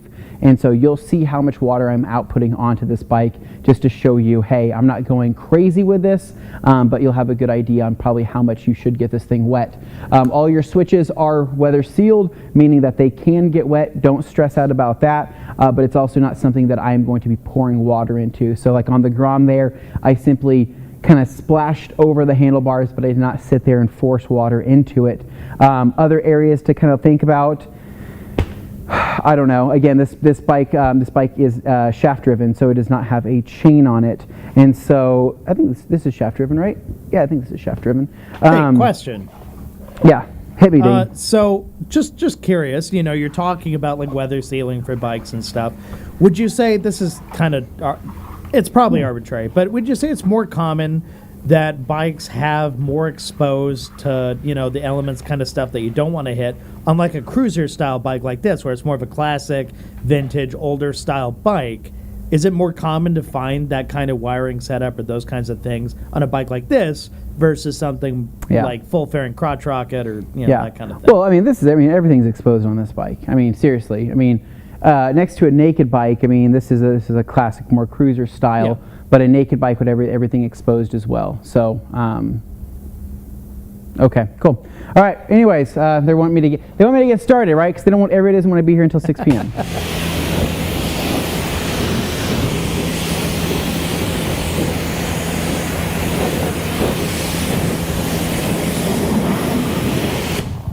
That's it for that side. I'm not rinsing it any more than what I just did.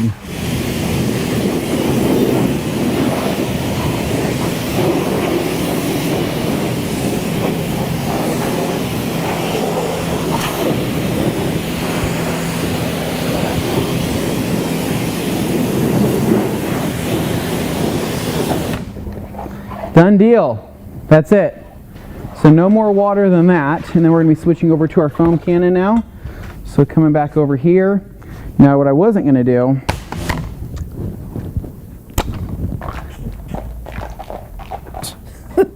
I don't know what I was going to say. I was about to say something. I wasn't going to do something. I don't know what I wasn't going to do. Continue on, Dane. Oh, well, all right. As long as they're not getting questionable over here. All right, let's watch some foam. Okay, all right. Coming back over this side. It's funny because I have like my what's it called? My process for not hitting a car with the cord. It's very different than a motorcycle. There's not much room here, or there's much more room here. I was about to say, wait, what?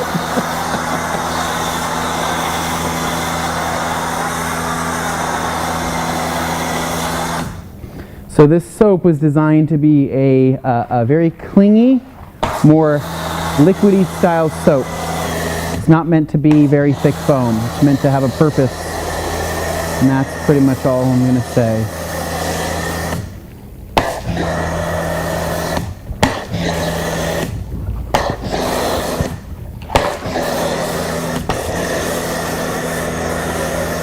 Done. So, what about that handlebar over here? It's looking a little neglected from my angle. Oh, Dane, don't worry. It's gonna get something. So for here, what I'm using today, I'm using a chenille mitt in blue. I'm kind of color coding everything today, and I have more of that soap in my bucket here. Taking my mitt. What's the process, Dane? We're gonna be working from top to bottom, right? Just like I've been doing this entire time. I am not a fan of this earpiece. We got these new earpieces in, and it's doing this thing where it keeps coming out on me, and I think I might super glue it into my ear. What do you think? I think, they got a few different sizes, so we'll try multiple ones and see what works best. I think you are absolutely right. So what I'm doing, knocking out all my painted bits first. Typically getting around with these fenders here is always going to be more difficult. So this is somewhere where I would be using Detail Factory brushes if I couldn't get into those areas. But the chenille mitt is great in the sense that it's got those long fingers, right? So I can kind of force it into areas, and it does a really, really good job of getting into those tighter bits. Now, I've got a good question for you here from Cynthia. Yeah. I'll pop it up on screen, but go ahead and keep working. Cynthia says, maybe I missed it, but why are you pressure/foam washing this bike rather than rinseless? Is it because of the size? Hold on. So why am I pressure washing/foaming this one? Yeah. I'm doing it just to show the variety. If this is something that you wanted to do, that's why I'm doing it. Okay. Yeah, and I figured a lot of this is just for demonstration purposes to show the different ways you can approach this. Yeah. But for foaming, I figure with the Cruiser it just kind of makes sense. People want the show, all that. But rinseless, you could do rinseless on any one of these. Yeah, absolutely. So the only reason why I'm doing this is, again, it's for variety. It's to show people how to do this differently. I think I figured it out. I think the thing is, with this earpiece here, Dane, I think it was designed for somebody that is not running a marathon. It's designed for somebody that's not doing a bunch of activity on a stream. I'm sure it's for somebody that's like sitting at a desk, not moving, but I'm over here like, let's wash these 3 motorcycles in one live stream. Let's do it. It's going to be awesome, right? Anthony, you're moving around awfully a lot. Oh, yes, I am. Paul Allen here. When Matt would do his stream, he wouldn't have even touched the bike yet at this point. That is true. That is true. So I guess I'm making some progress here. So I'm knocking out the chrome next after I've knocked out the painted surfaces, working my way to the forks and working my way down. So again, it's really easy. Shiny bits to less shiny bits along the entire bike until you make it to the wheels. Okay. That's the answer. That's what you do. Shiny Simple. to not shiny. I would say that qualifies. Let's wipe the comment qualifies. off the screen so we can see more of this bike. So Honda Shadows, man, they aren't, how do I say this? They're not my first choice of motorcycle I would buy, because I think honestly, because I'm not a Harley guy, like at all, right? But I think that the idea of these cruisers, right? I think most people see them and they think that everything's a Harley, right? My dad's got a Kawasaki Vulcan, and if he had $1 for every time that anybody asked him if it was a Harley, he would have a Harley. Instead, he's got a Kawasaki Vulcan. And the Vulcan's a great bike. It's extremely reliable, much easier to work on, cheaper to insure, cheaper to own. He bought that bike for like $4,000 and has gotten his money's worth out of it like 30 times over. But most people assume it's a most people assume it's a Harley. And so not that would necessarily bother me, it just depends on how much people would ask, right? I would pull up to a biker bar, people would be like, what is that? Is that a Harley? No, it's a Honda Shadow. Oh, he can't sit with us.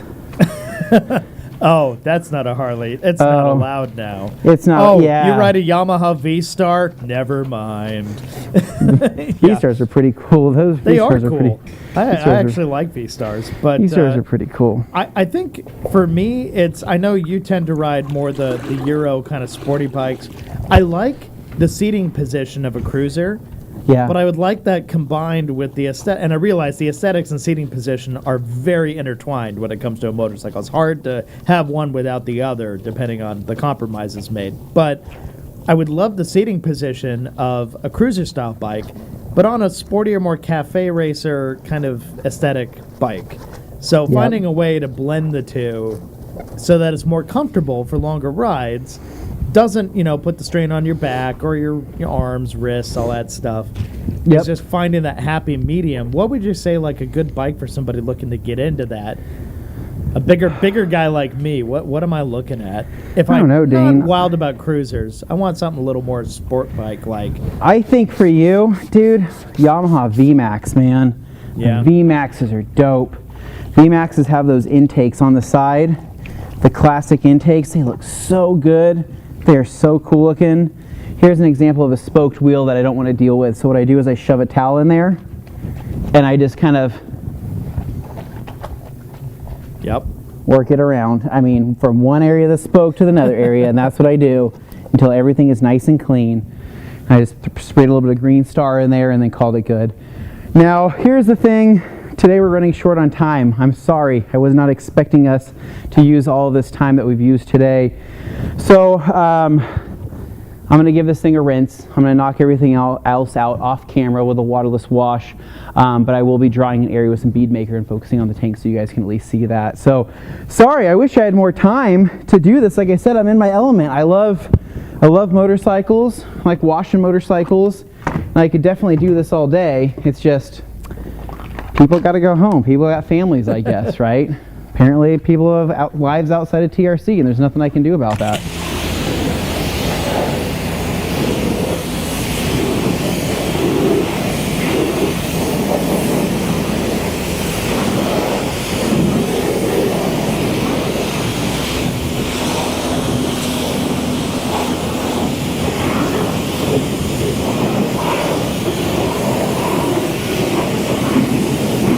Again, I'm not blowing too much water. I'm just kind of lightly going over everything, making sure I have nice even coverage, not spending too much time in one area, and then make my way around the bike nice and evenly.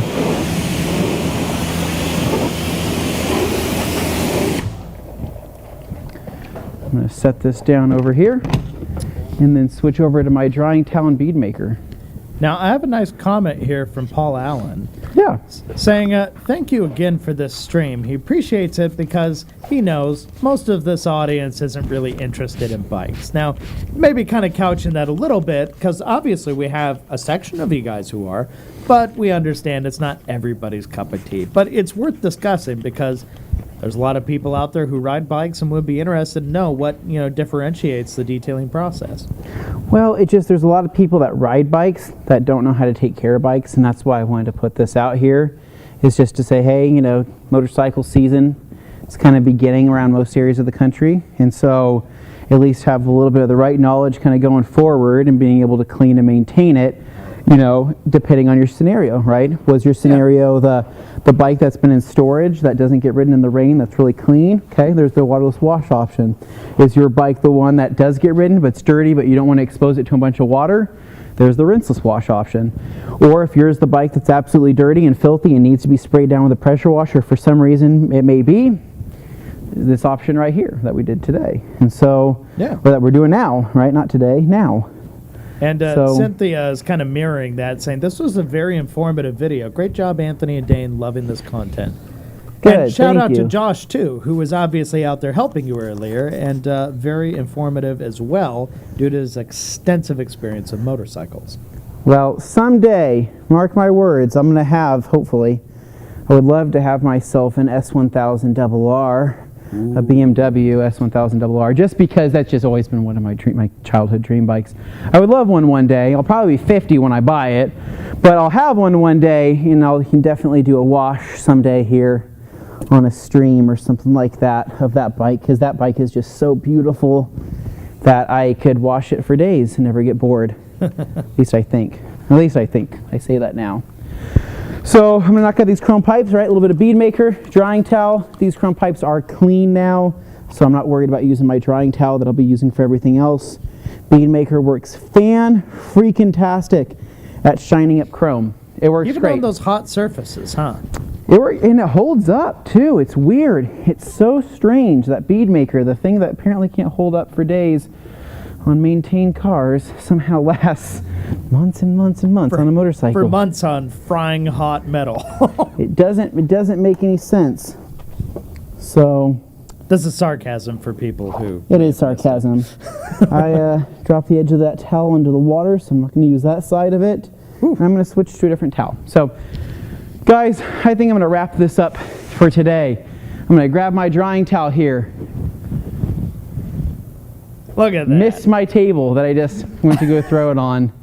Camera didn't show it though, so for all we know, it landed. No, and I'm gonna call this a wrap up. So, anyways, that's 3 different methods of how to wash a motorcycle. So, where can you learn more about detailing? Where can you learn more about maybe the soap I was just using, the mystery soap, right?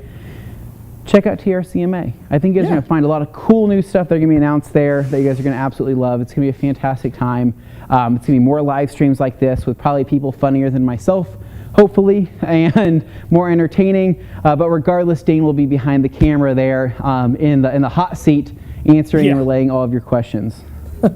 I got that part covered, and I pulled up the comment here from us just showing the link to the IDA webinar, which apparently happens tomorrow. So for those who are interested in seeing some more motorcycle detailing type things and want to go more in depth, I'm sure the IDA is going to cover that extensively. So make sure you go check that out. And I realize having it on screen, you can't copy paste it, but if you're in the comments there right now, go ahead and just copy paste it. You can head over and check out the page.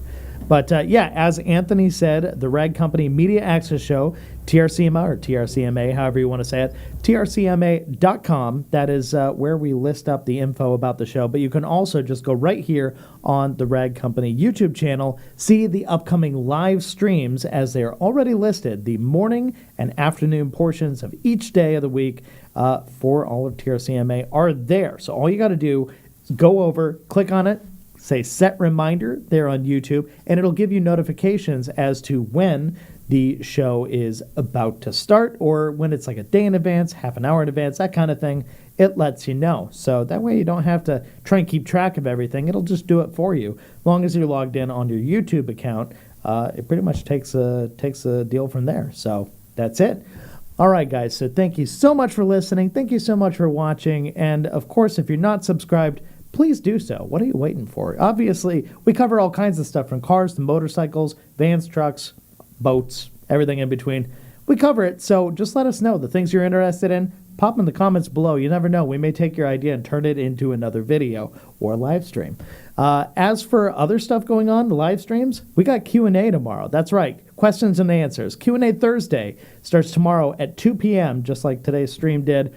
And you can ask us detailing questions. You can get all up in our business about, well, whatever detailing stuff you want to talk about. So send them our way. Be ready for tomorrow's stream for Q&A Thursday right here on the Rag Company YouTube channel. Till then, we'll see you.